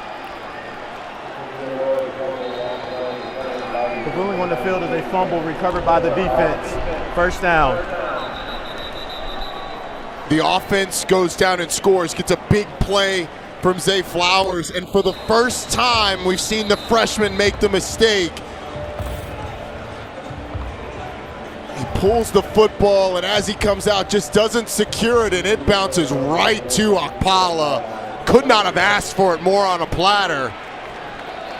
BC had that well defended no matter what, but there's the momentum, there's the turnover that they've been looking for. And now they've got their best starting field position so far tonight. It's a throw for Moorhead to Broom, and he gets blown up. Shaheem Battle makes the tackle. It's a loss of 2. Even if Boston College, no matter what happens on this drive, you're still going to flip field position here, but man, just think of the momentum that this team would get if they're able to put together a drive. Zay Flowers is the hot hand. You gotta find him early in this drive to get you going. Split out wide to the boundary, top of your screen. Moorhead, the last 2 drives, is 8 for 8 through the air. He wants Flowers, and Zay Flowers makes a jumping catch for a first down. Matched up on Tanner Engel, and Zay Flowers is heating up here in the 3rd. You know, I love receivers where you can just see the competitiveness at all times. This is Zay Flowers football. Soon as he goes up, he knows he's going to get it. And the suddenness, the twitch to get that high that quickly, I mean, I'm telling you, man, I don't think you could find 5 receivers in the country better than this dude. Now, he's going to be knocked a little bit for his size. You see Tanner Engel down. He's going to be knocked a little bit for his size. He's listed at 5'10", play but clock to 40 seconds. Look at some of the elite receivers in the league. I mean, especially guys that can really run like Zay Flowers, who are great after the catch. You don't have to be 6 foot. He plays bigger than 5'10", and after the catch, there's not a better receiver in the country than that dude. We still have over 20 minutes left in this game. He's got 7 for 130 and 2 tutties. And you know what?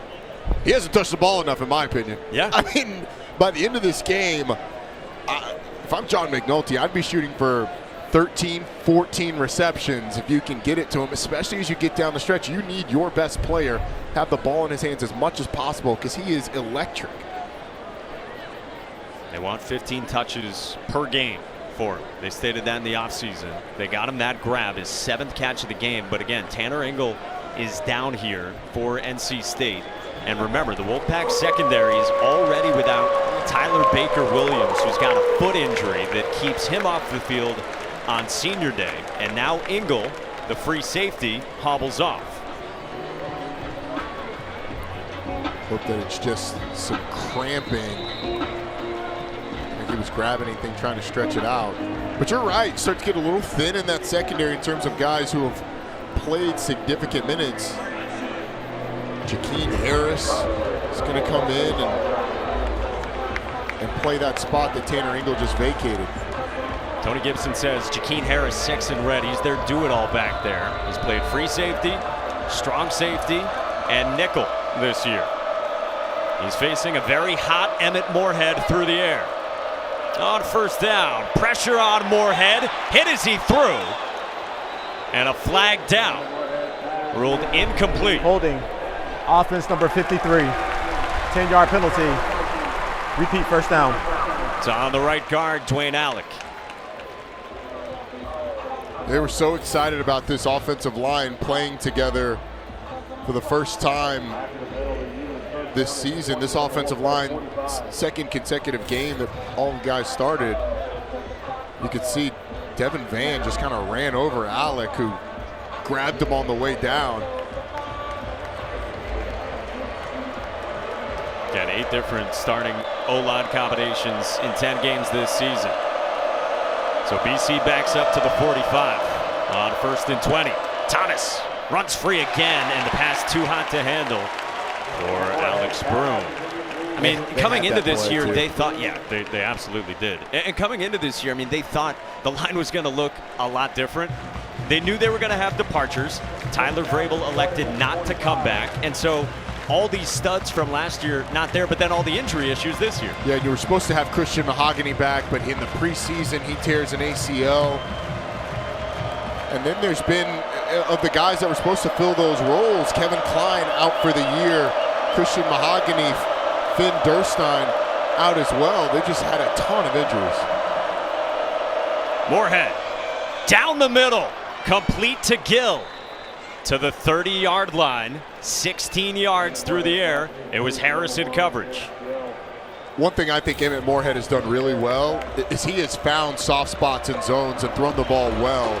And when they've gone man-to-man, Zay Flowers has done most of the damage. But when they go zone, Emmett Moorhead has read it well and found guys. Boykin comes free on 3rd down, and it's intercepted by Peyton Wilson. The pressure pays off for the Pack.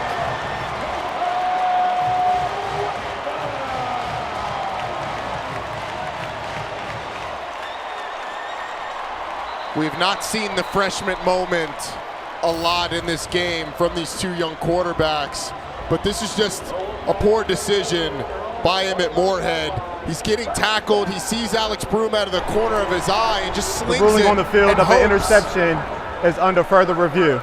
But Peyton Wilson is able to come up with the interception, at least off the first look. I didn't think there was any doubt about it. I thought it hit him kind of in the chest, but they're going to review it. Peyton Wilson looking pretty confident in the ruling as well. The 5th-year senior linebacker, part of the great defense for NC State that has forced so many turnovers this year. Would be their 16th interception they came into tonight top 3 in the country in interceptions as a defense. A little surprised that they're reviewing. It must have been a little closer than we initially thought.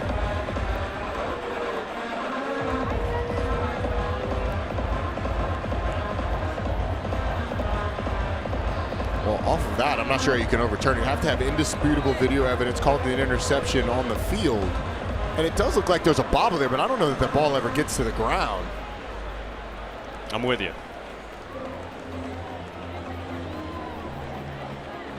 Yeah, I think that's going to at least stand based on the 2 looks that we have seen so far. And so if it does, it's like you said, a freshman moment from Emmett Moorhead. Would be his 2nd interception of the game, had one in plus territory, headed toward halftime when BC was trying to wrangle some points out of that situation. And John McNulty, his offensive coordinator, said to us last night, look, we know there's going to be turnovers in this game. It's about getting past those moments and putting them behind you when they do. Yeah, they've been able to move the ball today, which has been impressive. After further review, the ruling on the field stands. First down, NC State. And it's frustrating, but this is the part of complimentary football that you have to have with a young player at quarterback. Just had a little bit of an aggressive moment that he would like to have back with that throw, trying to dump it out to Broom. Now you need your defense to pick you up. 2nd turnover for Boston College this quarter.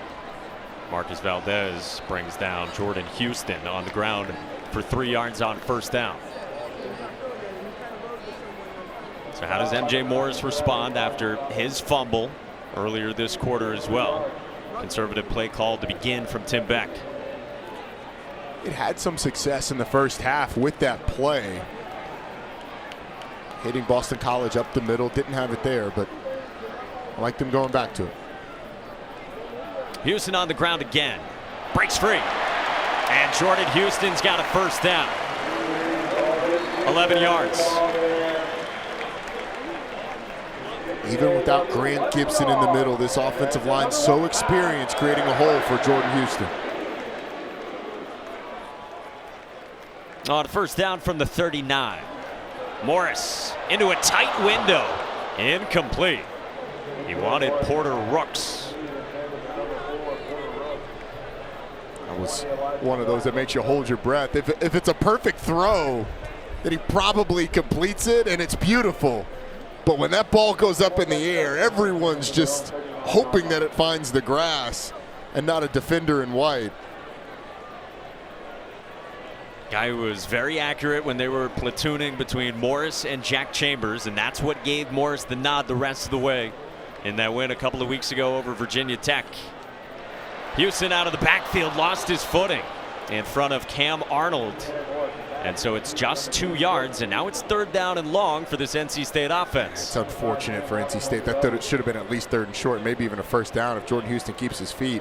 But I think Boston College has actually gotten simpler as they've gotten better against MJ Morris. It's been a lot more man-free on early downs. They'll mix it up here likely on 3rd down.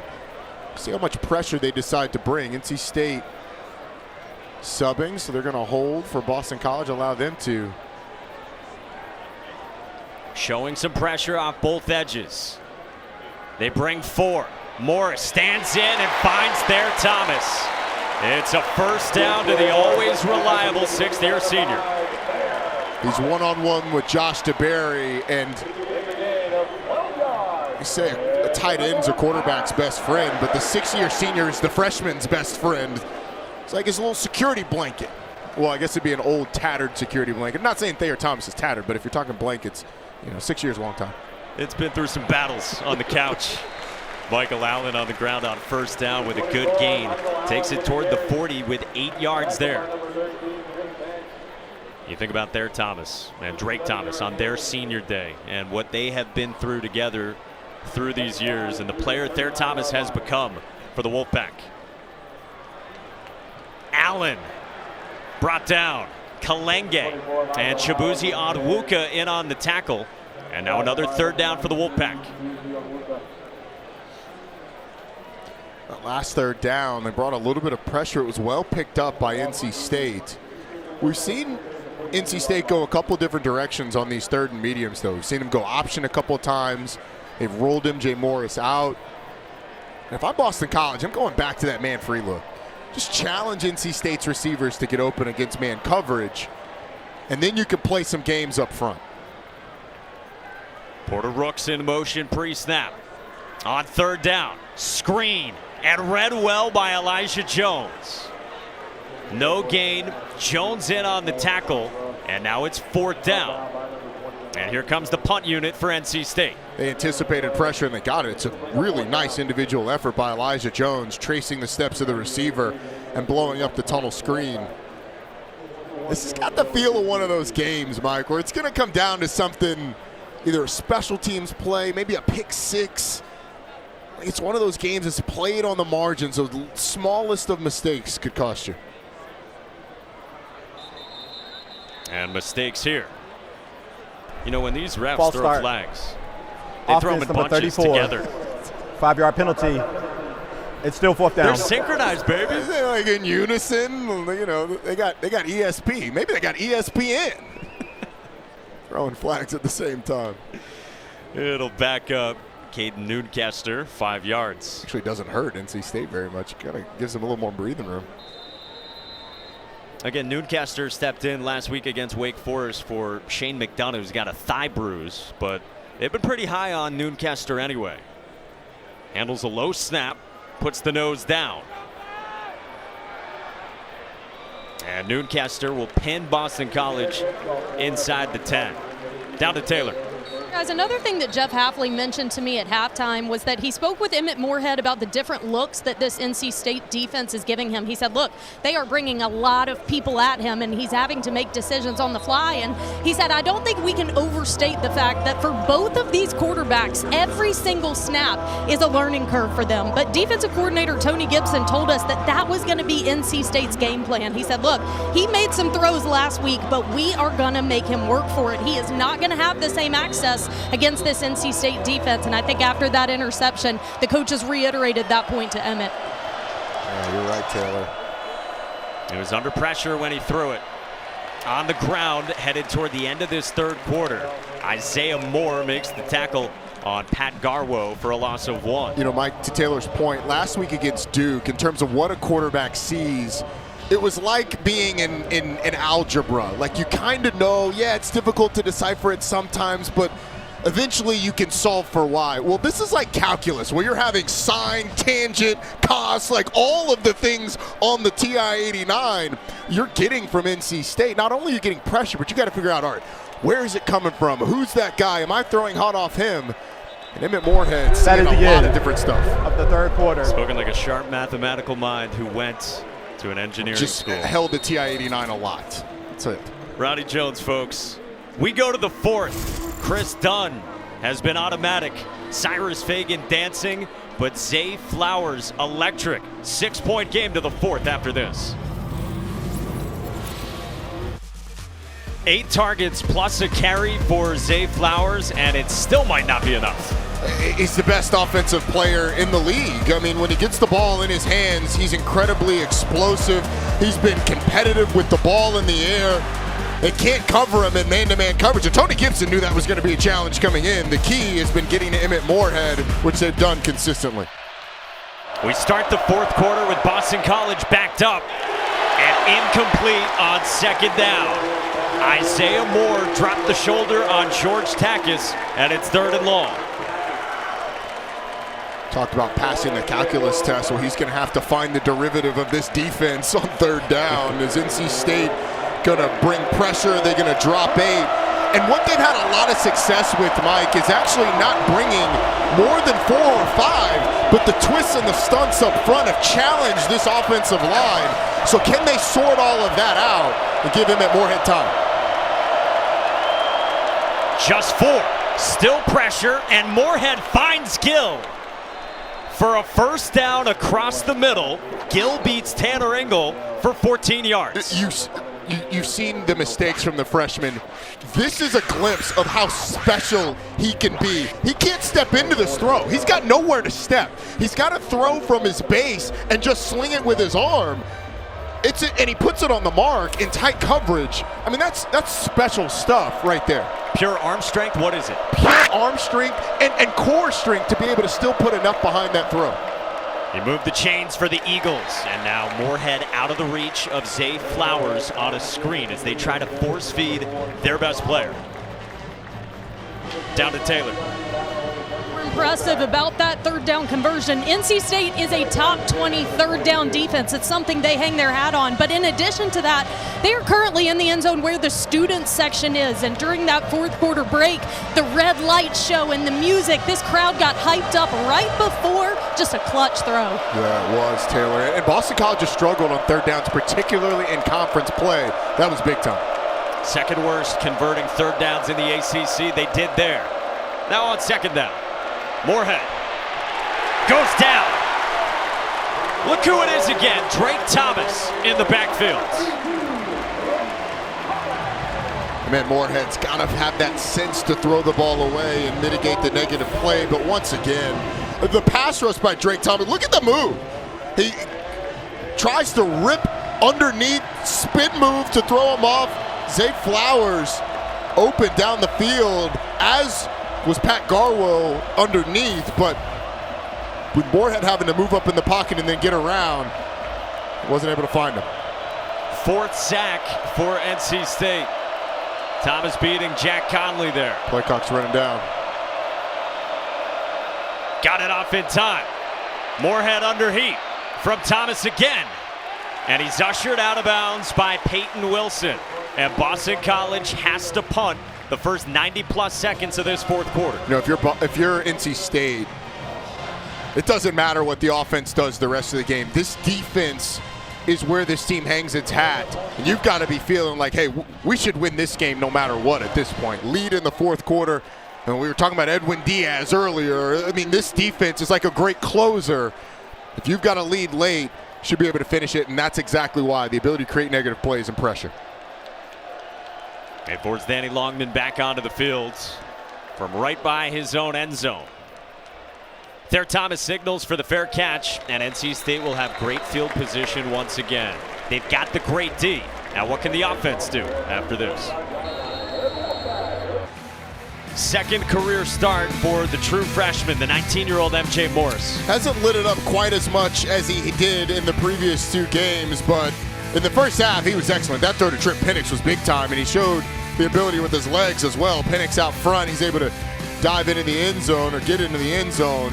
He's had some stretches of incompletions, but all in all, aside from the fumble, it's really played a nice game. Being able to move the offense pretty consistently. He's completed his last three passes. Again, hasn't put up the yardage that he has the past couple of games, but still a solid performance from the freshman. He's rushed for 30 yards as well. 188 rushing yards for NC State. Morris got stripped by Valdez.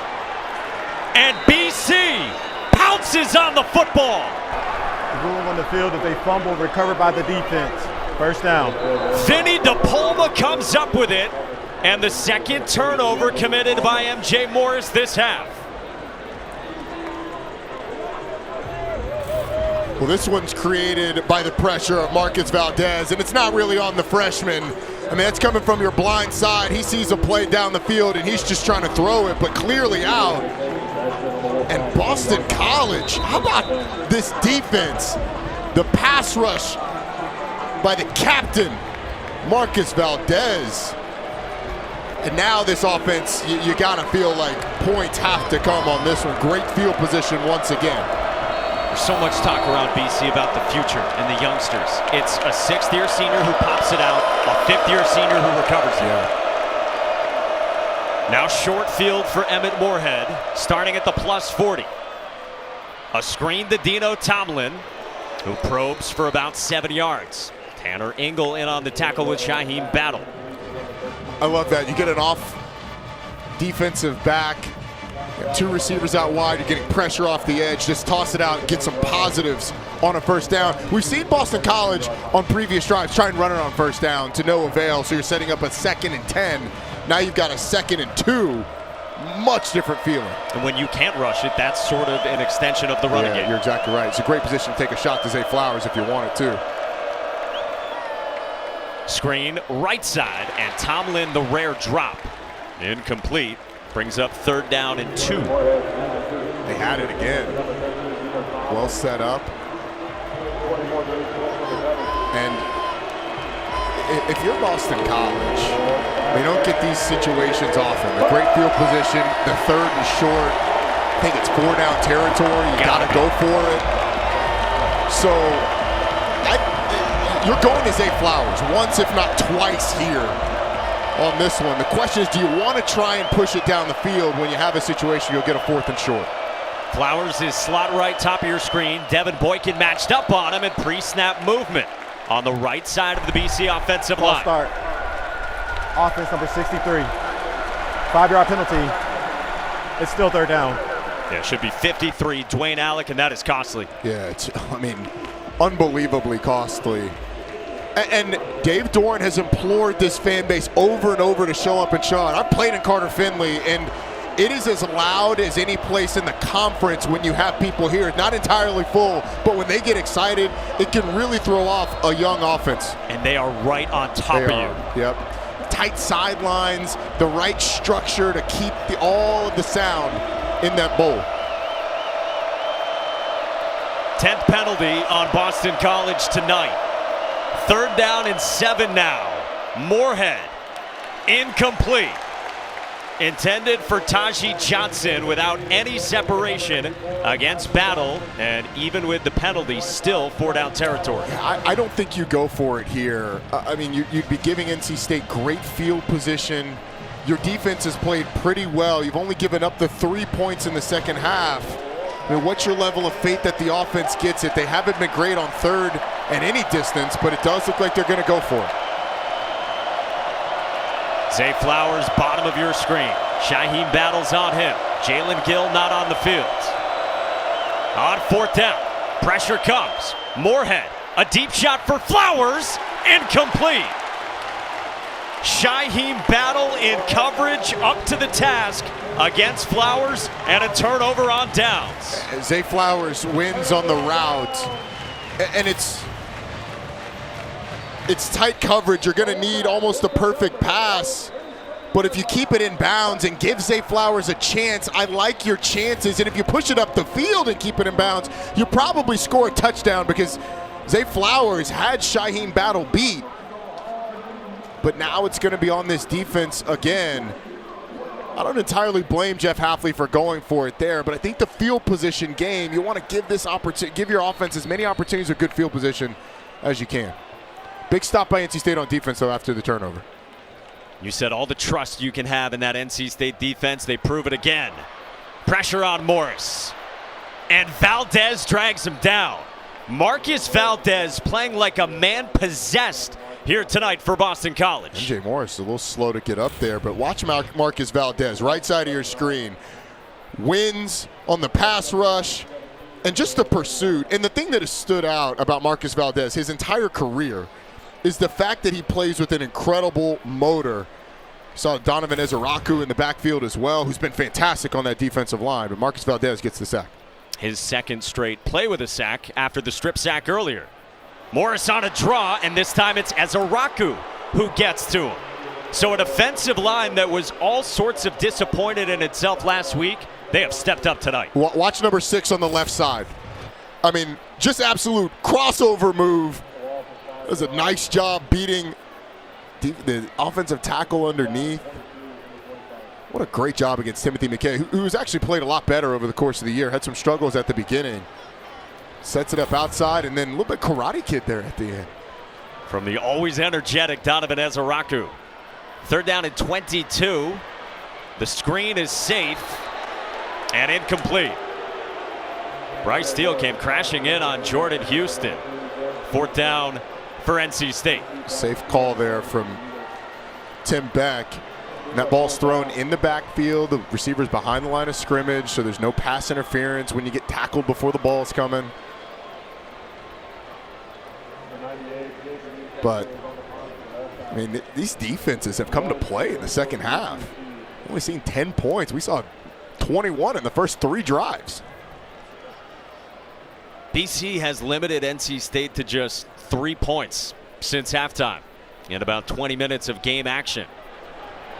5th punt for Nooncastle, and Gill with a fair catch at the 26. Boston College down a half dozen.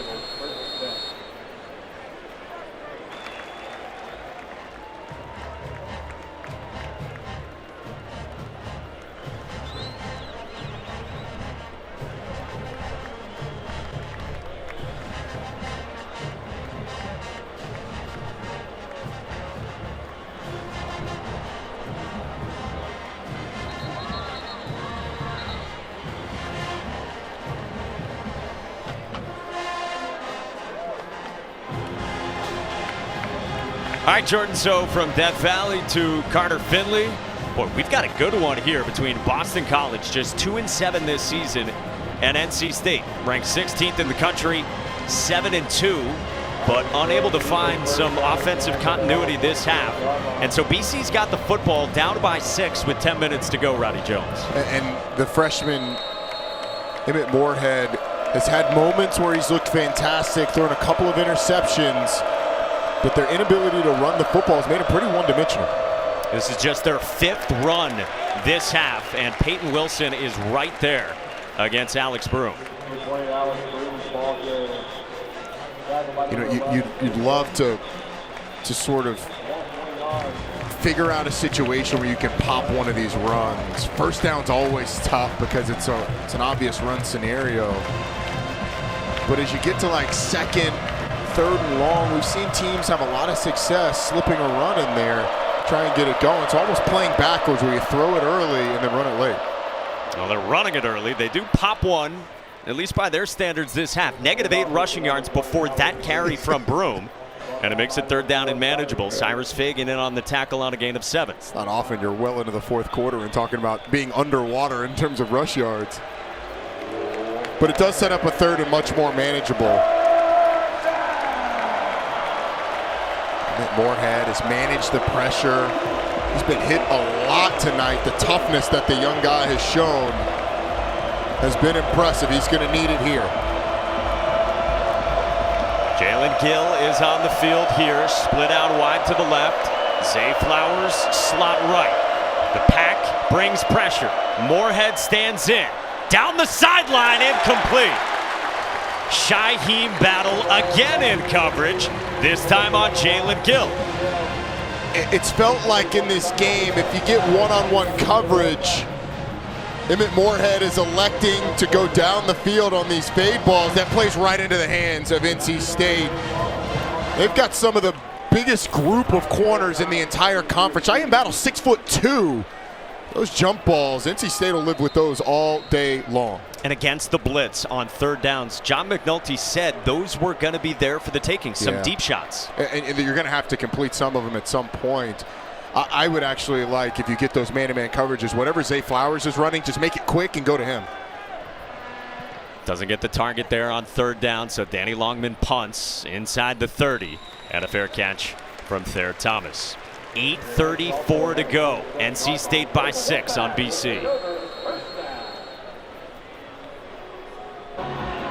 Still to come, the ACC Huddle crew will be back with highlights and complete breakdowns of all the afternoon games, and they will get you ready for Florida State Syracuse coming up right here on ACC Network at 8. Then after the game, the Huddle crew inside the Dome for a full post-game show, also on the ESPN app. Look at them looking like a boy band at the bottom.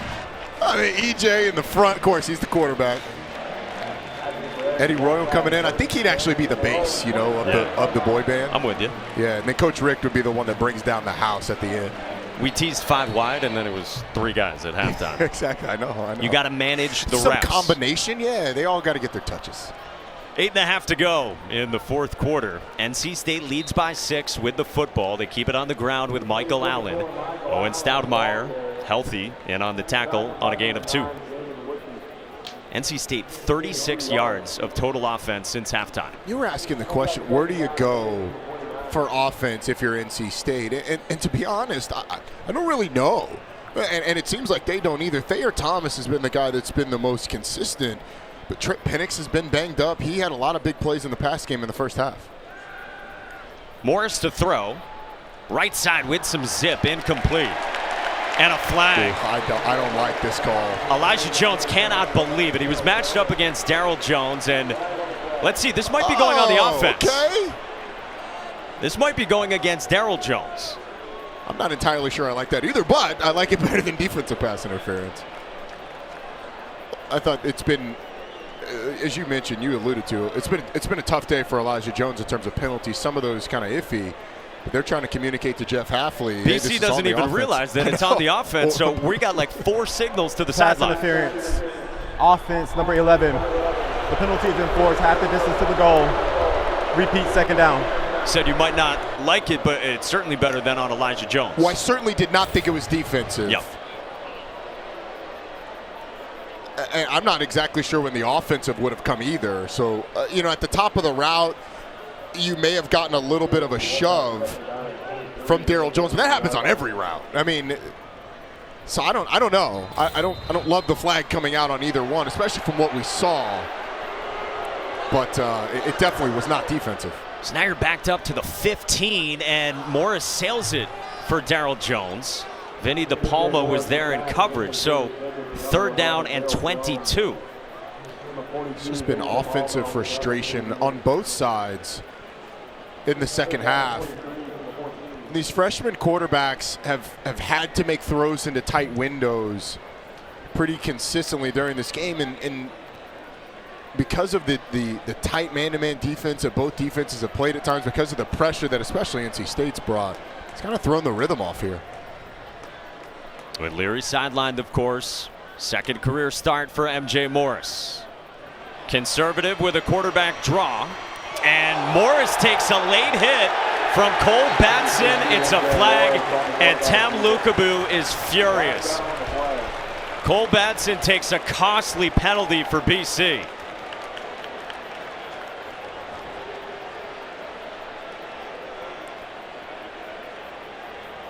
The BC defensive coordinator jumping all over the place on the Eagles sideline. It's unnecessary when a quarterback starts to slide, when he signals that he's going to slide, to even get in a point where you're almost going to lay a hit on him. I think this will certainly be a late hit. Question is it targeting?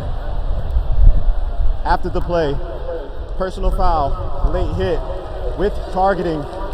Defense number 23, 15-yard penalty, automatic first down. The play is under further review. So the important thing here, Mike, is it's late hit with targeting. They're not going to take the late hit off the board no matter what the decision is on targeting. And I don't think it's going to be targeting based on that. But the late hit is going to be, it's going to stand. So the reason that I don't think it's targeting, the quarterback is a defenseless player. When you give up yourself to slide, it's a defenseless player situation, so you're looking for a forcible contact to the head or neck area. The contact comes to the chest of MJ Morris, so I do not think it's targeting. Still a dangerous play, but not targeting. But the late hit, that penalty is going to stand. Like, that penalty cannot be taken away by replay, so it's going to be first down NC State.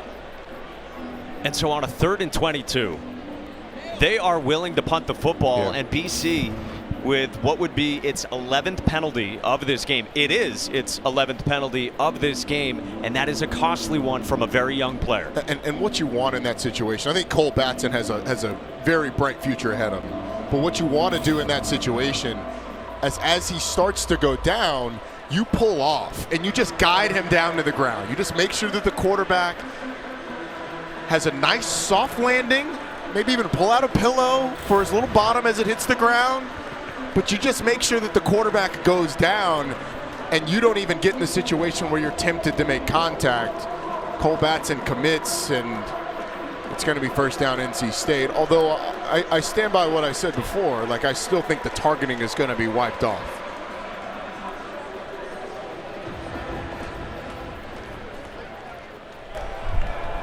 After further review, there is no foul for targeting. The personal foul late hit will still be enforced. Automatic first down. Number 23 may remain in the game.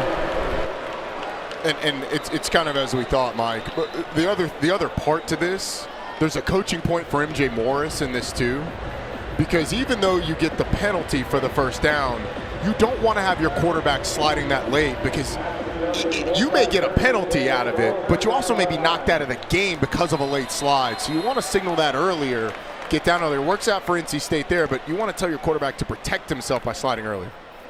So from the 39-yard line, Morris hands it off to Michael Allen. Vinny DePalma makes the tackle. It's 2 yards for NC State on first down. All right, now how does this defense respond? 3rd and 22, adversity strikes, self-inflicted adversity strikes. How does this defense respond? Who's going to step up? Is it a Marcus Valdez, a Donovan Ezeraku?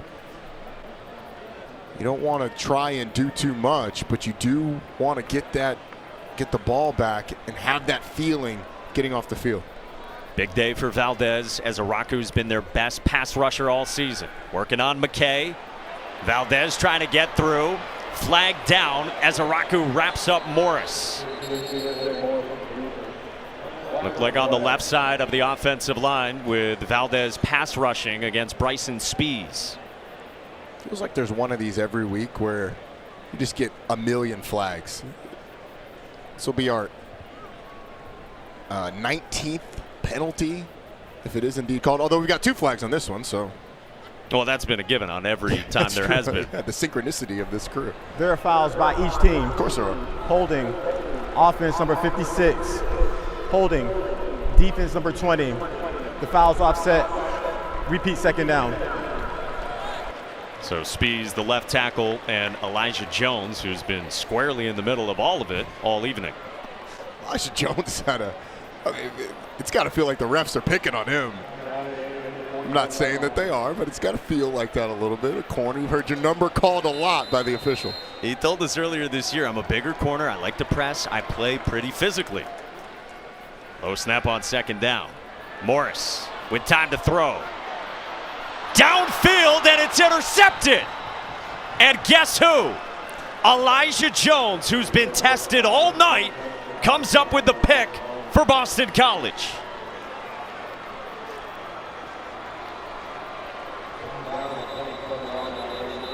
Third turnover for MJ Morris. All in this second half. They tried to hit a double move on Elijah Jones, and the physicality by the big corner is what makes this. At the bottom of your screen, you're going to see Daryl Jones with a sluggo. Slant, tries to go up the field. Elijah Jones collisions him, and at this point, MJ Morris shouldn't throw the football, but it's underthrown. And Elijah Jones, watch the ball skills by number 20. Goes up, and it's a contested catch. Cole Batson actually almost breaks it up. What a great play by Elijah Jones.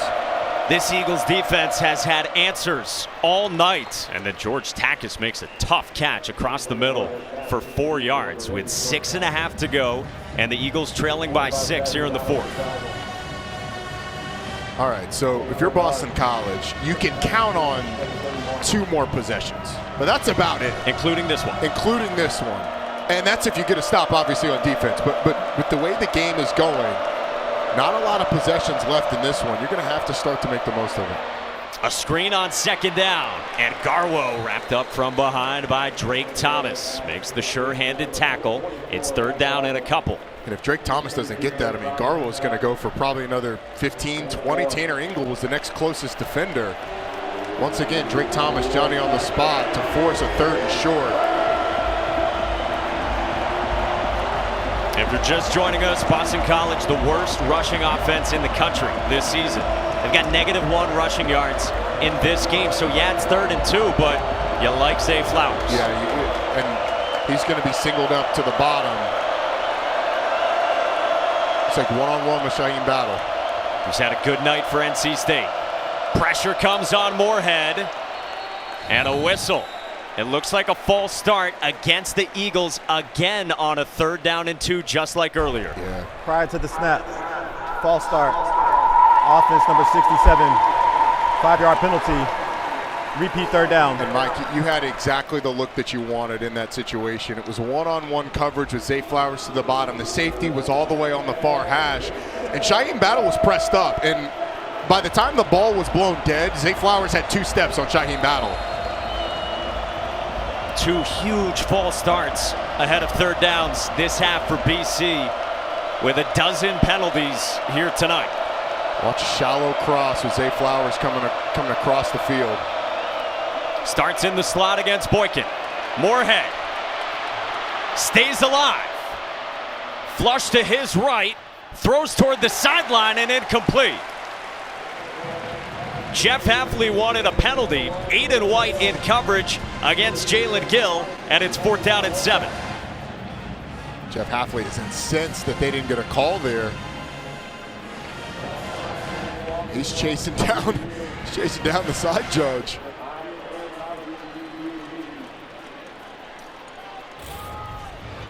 Not sure exactly what he was upset about, but either way, it's a nice play on the scramble drill. Nice play on the scramble drill by NC State. Boy, he is fighting for his guys here tonight. It's a great punt from Danny Longman. It bounces inside the 20, and that is a field flipper from the veteran punter to the 5-yard line. With 4:41 to go, heck of a boot from Longman for the Eagles. Back in Raleigh, let's check out our Auto Owners Insurance drive recap and how different this second half has been offensively for the Wolfpack. I mean, it's about as ugly a drive chart as you can have. You got 3 turnovers and 3 punts. Oh, there's a Chris Dunn field goal in there too. But it's been tough. It's been tough, and they've had good field position a couple of times, having taken over off of some turnovers or a turnover by BC. But big question is going to be, can Tim Lukabu's crew, can they stand up once again, force NC State's offense off the field? It's been a whale of a defensive performance since halftime for Boston College. Big hit from Cam Arnold, and then Vinny DePalma finished off Jordan Houston for 4 yards. So Danny Longman had a 65-yard punt, pins NC State back. MJ Morris just threw his first career interception. So what's the play calling like for NC State? I think it's conservative. It's running the football like you just saw. They just brought in a couple of tight ends in the game. This is a heavy formation, so you're either going with an easy access throw or another run. Another run. Houston on the ground. And Jordan Houston to the 15-yard line before he's tripped up by Jaden Woodby, and it's a first down. It's time to go into your 4-minute offensive mode. You are milking the clock. And we talked to Tim Beck about different scenarios that are still a little foreign to the freshman. He said last week he didn't really know how to run victory formation, so they had to call a timeout, set up victory formation.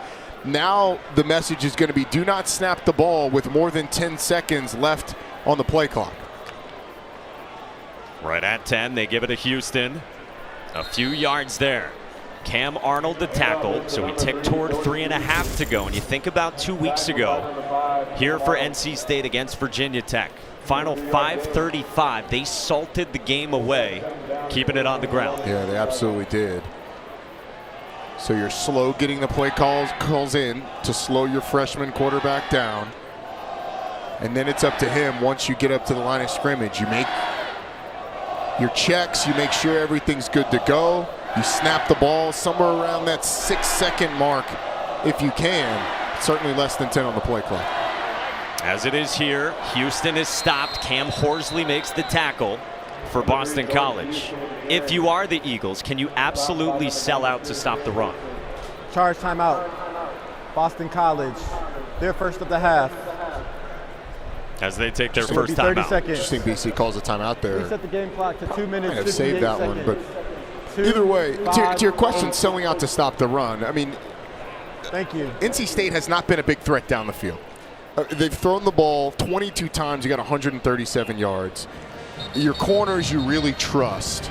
You just had an interception on your side. So, I mean, if you want to keep a safety back and play man-free, that's fine. But I think you'd feel comfortable enough to bring that safety up and just play cover zero down the field. And if they want to challenge you down the field, especially with you bringing pressure on a third down, then that's fine. but you're not letting them pop a run on you. You don't want to allow them to hand the football off or a quarterback draw and have MJ Morris run for a first down. This is a big quarterback draw formation with 5 wide. A timeout there is showing a lot of trust and confidence in your defense. It really is, and especially if you run the football here without that timeout. It's Houston, and Boston College gets the stop. Marcus Valdez, the first to meet Houston. Boston The College. NC State fans They're don't second of love the the half. play calling. It would be And 30 BC seconds. takes its second timeout. They'll have one left with 2:53 to go. Please set the game clock to 2 minutes, 54 seconds. 2:54. And you mentioned NC State fans not liking the play call. Thank you. I feel that's the only play call to make in that situation. I said it a quarter and a half ago. With a 20-14 lead, this game is entirely on the defense now. The defense has to be able to come up with the stop. This team hangs its hat on the performance of that defense, and with a freshman quarterback, that's the play call to make. Conservative play call, punt the ball away, and you rely on the senior-laden defense to win you the football game. A story that's been the case all season 100%. Yep. for NC State.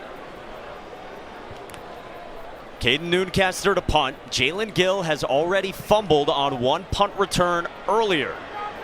Signals for the fair catch, handles it cleanly, just outside the 30 with 2:47 to go on a 48-yard punt from Noonkester. 2:41, one timeout. You need a touchdown. The thing that you're telling him at Moorhead is take the gains when you can get them. If it's a check down, whatever it is, take it. You don't have to worry about managing, getting toward the sideline until you're under 2 minutes. And even then, with the timeout, you can use the middle of the field, especially as long as it's past that first down marker. Your entire offense, every throw in that offense is still available with 2:47. It's been 8 years since Boston College beat an AP-ranked team. Down 6, Moorhead takes off and takes something. Now, remember first half 2-minute drill, he led them into plus territory. Yep. They were moving it until his interception. Yep. And when they've gone up tempo, they've had success today. Clock's still going to run because we're above 2 minutes, so it stops for a second when he goes out of bounds. That clock's still running. Haven't had a Zay Flowers touch in a while. 4-man rush. Thomas flushes Moorhead, who gets rid of it smartly, and now it's 3rd down and 7. Yeah, the sack is what kills you in those situations. So if you get penetration, you've got to be able to throw the ball away. And Tanner Ingles back down. Official It's like he's timeout. cramping again. For an injury. It is warmer than you typically get in early November. I don't know about unseasonably warm, but we're close. You were surprised at the amount of the heat and humidity earlier in the day. I'll give you that qualifier. Will you give me unseasonably warm? A jacket on down on the field for us pregame is a mistake. It was a bad choice with a shirt that you can sweat through very easily. So But 2:26 to go as Ingle gets stretched out, and for Moorhead, he's got to solve this NC State defense, which you said NC State has all the trust in. they should. It's where the experience is. It's where this program has really been built. Drake Thomas has been all over the place. Isaiah Moore has been fantastic, as has Peyton Wilson. Then down the field, had great coverage by guys like Shaheem Battle. They haven't even really tested Aiden White. But Isaiah Moore, you see him on the sideline. Captain of that crew comes off the field when they bring an extra defensive back in those 3rd down situations, leaving Drake Thomas and Peyton Wilson on. And listen to this place. 16 straight home wins for NC State on senior day. The crowd behind them. Boston College has jumped off sides a number of times on 3rd down. They're looking for a pass rush matchup. Drake Thomas on the end of the line of scrimmage to the top of the screen, towards the top. He has been the best pass rusher for NC State. 3rd down and 7. Moorhead over the middle, complete for a first down. It's the tight end, George Takis, moves the sticks with 8 yards. Big time conversion there. It's just a little slant. delivers right money. Out to the 42-yard line. Still over 2 minutes to go. Moorhead rolls. He checks it down. Incomplete. Wanted Broom. Peyton Wilson in coverage. When they've been able to get Emmett Moorhead off of his spot, I mean, he really hasn't had anywhere to go with the football. Every time he gets flushed, I mean, it is a struggle to find anyone to throw the ball to. So for BC, solving this pass rush, even if you give ground a little bit and the pocket starts to collapse, if you can keep Emmett Moorhead in the pocket, that's where he's been most effective. Second down and 10. He's in the pocket, and now he's flushed on the run to the sideline, and it's caught by Tomlin. Inside the 30. Another contested catch for Dino Tomlin, and Moorhead creates this time on the move. He sure does, and Devin Boykin was in coverage, had an opportunity probably to intercept that, but Tomlin comes in and collisions him going up for the football and absolutely wins it. Once again, just throw the ball up to Dino Tomlin. The dude has been so competitive with the football in the air. Watch Emmett Moorhead as he rolls out and then throws the ball up. I mean, Devin Boykin's in great position. Tomlin just bodies him out of the way to make a play. It's a fantastic job by Dino Tomlin. Mike Tomlin's son, who before tonight, in 4 years of college football, had 9 career catches. And he has come up with 3 massive grabs. That one for 29 yards. And Boston College deep into plus territory, still 1:55 to go. And worth noting, Tanner Ingles been battling some cramps. Now Shaheem battles on the ground. Ingles trying to work it out. But this defensive backfield starting to look a little thinner, a little more thin as we get into this game. They're taking a long time working on Shy Battle. Already without Tyler Baker-Williams. Did not dress due to injury, a foot issue for him, and an injury-filled fifth-year senior season for the very good nickelback. Ingle been trying to get loose, like you said, and now battle for an NC State defense that's been sterling all season, trying to protect a 6-point lead. This feels very much like a Zay Flowers needs a touch situation. I mean, you are now down inside the 30-yard line on the road in hostile territory. Your best player has to touch the football and touch it soon. I mean, he's got no catches the last 19 minutes. His last grab, 6 minutes left in the third quarter. And I believe he's only been targeted once on the throw down the field on the 4th down. And so Shy Battle, who has played a part in that, played pretty well last week against Wake Forest. Yeah, sure did. The redshirt junior to his feet inside of 2 minutes left. Tanner Ingles still not in the game. You got Shy Battle on one side. Derek Pitts comes in for him. Excuse me, you got Aiden White on one side. Derek Pitts comes in for Shaheem Battle. Pitts, who has had some struggles at times over the last couple of weeks. From the 29-yard line. 3-man rush. Time for Moorhead. He takes off. Gets toward the 25 before he's bear hugged by Trevally Price.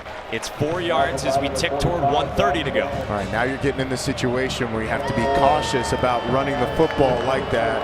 It's almost better to throw the ball away when you get in these scenarios so that you stop the clock and you don't waste the amount of time that they're wasting right now.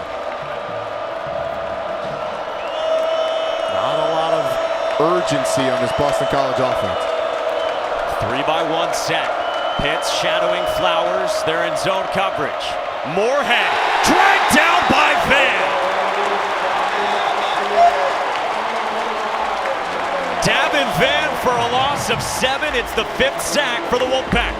A great individual effort by Davin Van. Boston College opting not to take a timeout here either. Clock still running. Inside of 50 seconds. On 3rd down, Moorhead down the middle, complete. Takis again. It's a 1st down to the 14. What a big time throw from Emmett Moorhead, and another NC State defender down timeout on the ground. One injury. This time it's Davin Van. As NC State's cramping, and it's actually helping out Boston College. I mean, the clock would be running right now as they scramble up to the line of scrimmage and try and figure it out. But, I mean, the lack of hydration by NC State, it's like a timeout for BC.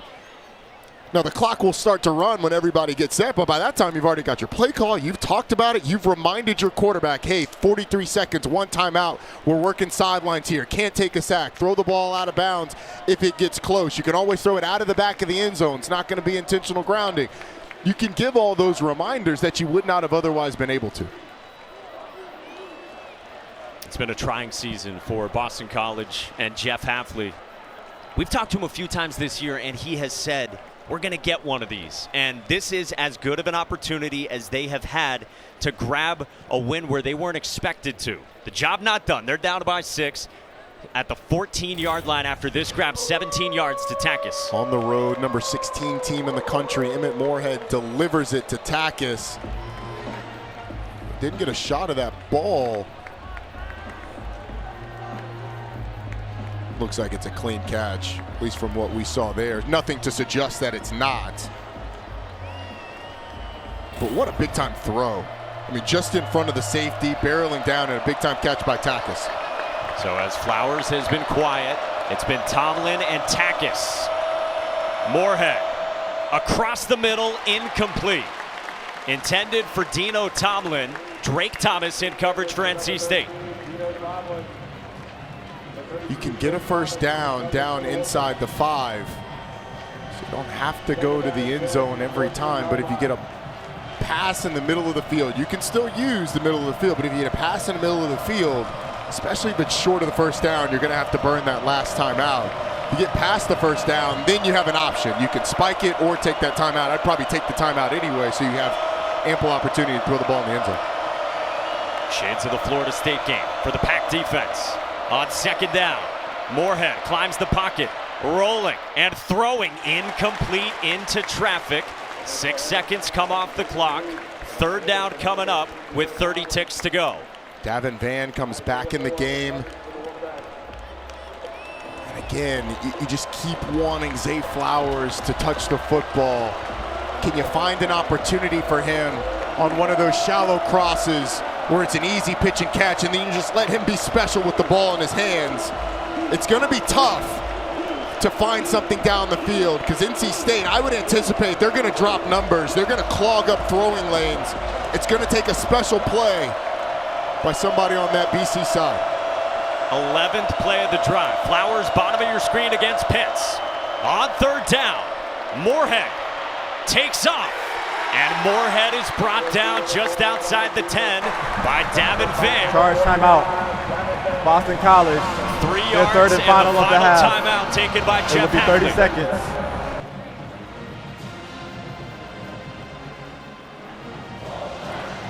seconds. And again, if you're NC State, there's 2 ways you can go about it. You can send pressure and force the freshman to find where he's going with the football. But the tack that they've been taking, dropping 8, clogging up throwing lanes, and making Emmett Moorhead uncomfortable because there's nowhere to go with the football. I think that's the way to go here. Because if he takes off and runs the ball, you've got an athletic enough defense, and he's not enough of a running threat to really threaten you down the field. So I expect them again to protect that first down. And if you're Boston College, how can you find a way to get the ball into Zay Flowers' hands? Charge timeout. NC State. They're first at the half. It will be 30 seconds. So Dave Doran and Tony Gibson get a look at it from John McNulty and the Eagles, and they take their first timeout. So obviously you can't take them home with you. So it's wise to get a look at what Boston College wants to do. And those conversations, and when you call a timeout in that situation, you basically come back out, or you come back into the huddle and say, okay, remember, here's what they like to run. So 3-by-1 formation, tight end to the boundary with the 2 slots pretty close together. Here's what they like to run in those situations. Here's where Flowers was in that situation. And if you're Boston College, now you have to decide, do you come back and come in the same formation, or do you switch it up? Looks like they're coming out in the exact same formation. trying to set a program record for consecutive home wins. On 4th down, Moorhead looking Flowers' way. Throws toward the end zone and broke it up. There is a flag. Drake Thomas was in coverage against Joe Griffin. And that is the look of a lot of Wolfpack fans. Pass interference. Defense number 32. Automatic first down at the 2-yard line. Wow. So we have not yet seen the replay. The defender has as much right to the ball as the offensive player.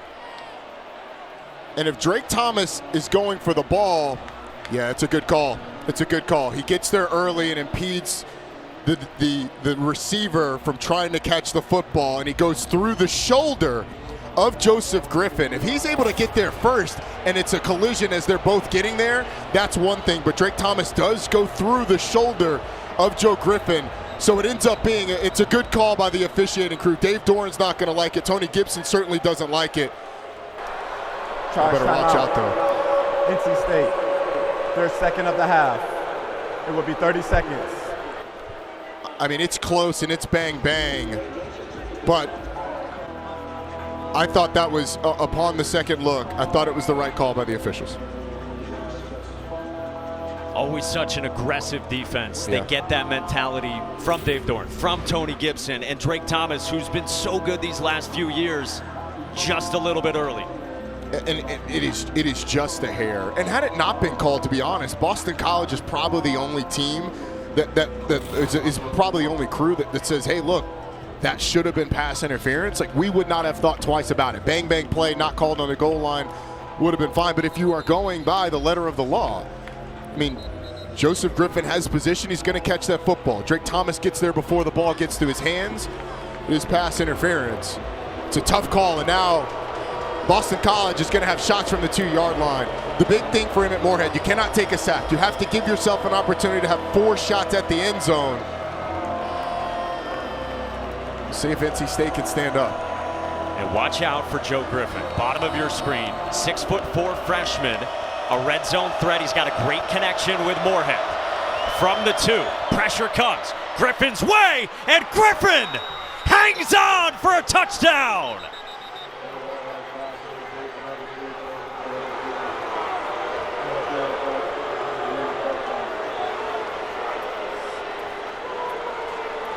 Jeff Hafley says Joe Griffin is going to be a star. It's arriving right now.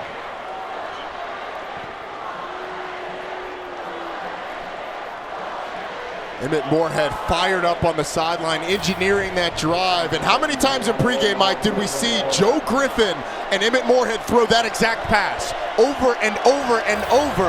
And in the most crucial moment, it pays off. Connor Litton for the extra point, and it is good.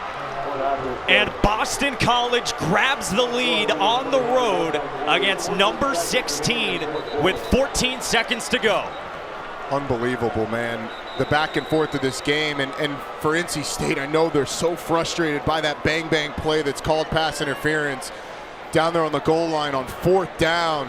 Official timeout for an injury. But let's not forget, this NC State team has the best kicker in the country. There's still 14 seconds left, and NC State has a timeout. You're going to have an opportunity with a young quarterback. You've got to push the ball down the field, but the opportunity is going to be there to give Chris Dunn the chance to win you the game. Joe Griffin's first catch of the game. He had 2 touchdowns last week against Duke.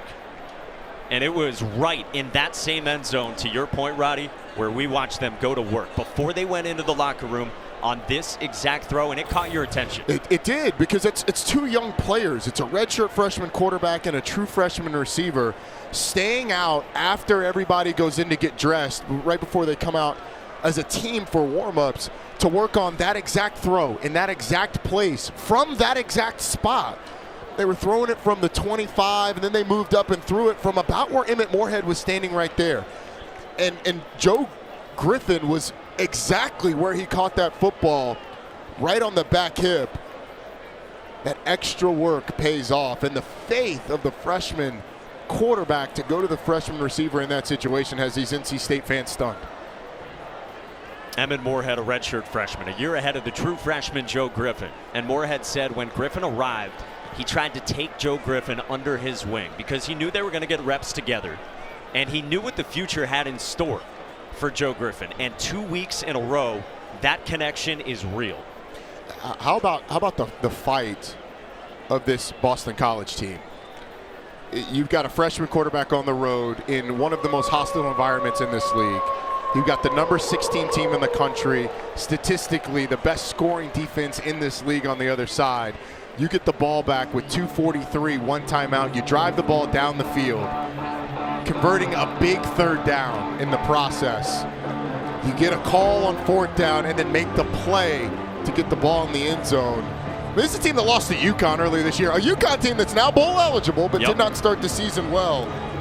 But there's all the reasons in the world that Boston College could have quit. But Jeff Hafley's crew never does that. They fought during this game. You know Dave Doran's crew isn't going to either. Again, best kicker in the country. Can you make a play to give him a chance? Last time BC beat an AP top 25 team was 2014 when Tyler Murphy was a monster rushing against then number 9 USC. Since then, 15 straight losses to ranked opponents for Boston College. With 14 seconds to go, NC State will have it from the 25 with one timeout for its freshman quarterback, MJ Morris, to try to give Chris Dunn a shot. His long this season is 53. Realistically, with 2 completions, far enough to get the ball in range for Chris Dunn, you're only going to have a chance for 2 of those before Chris Dunn has to kick it. So you have to be, this has to be a completion, and preferably one where you get out of bounds and you don't have to burn that timeout. Boston College has had a heck of a defensive performance since halftime. Morris rolls out, throws toward the sideline and batted away by Jason Maitre. Intended for Thayer Thomas. 6 seconds come off the clock. And Maitre is slow to get up, the veteran in the secondary. For an injury.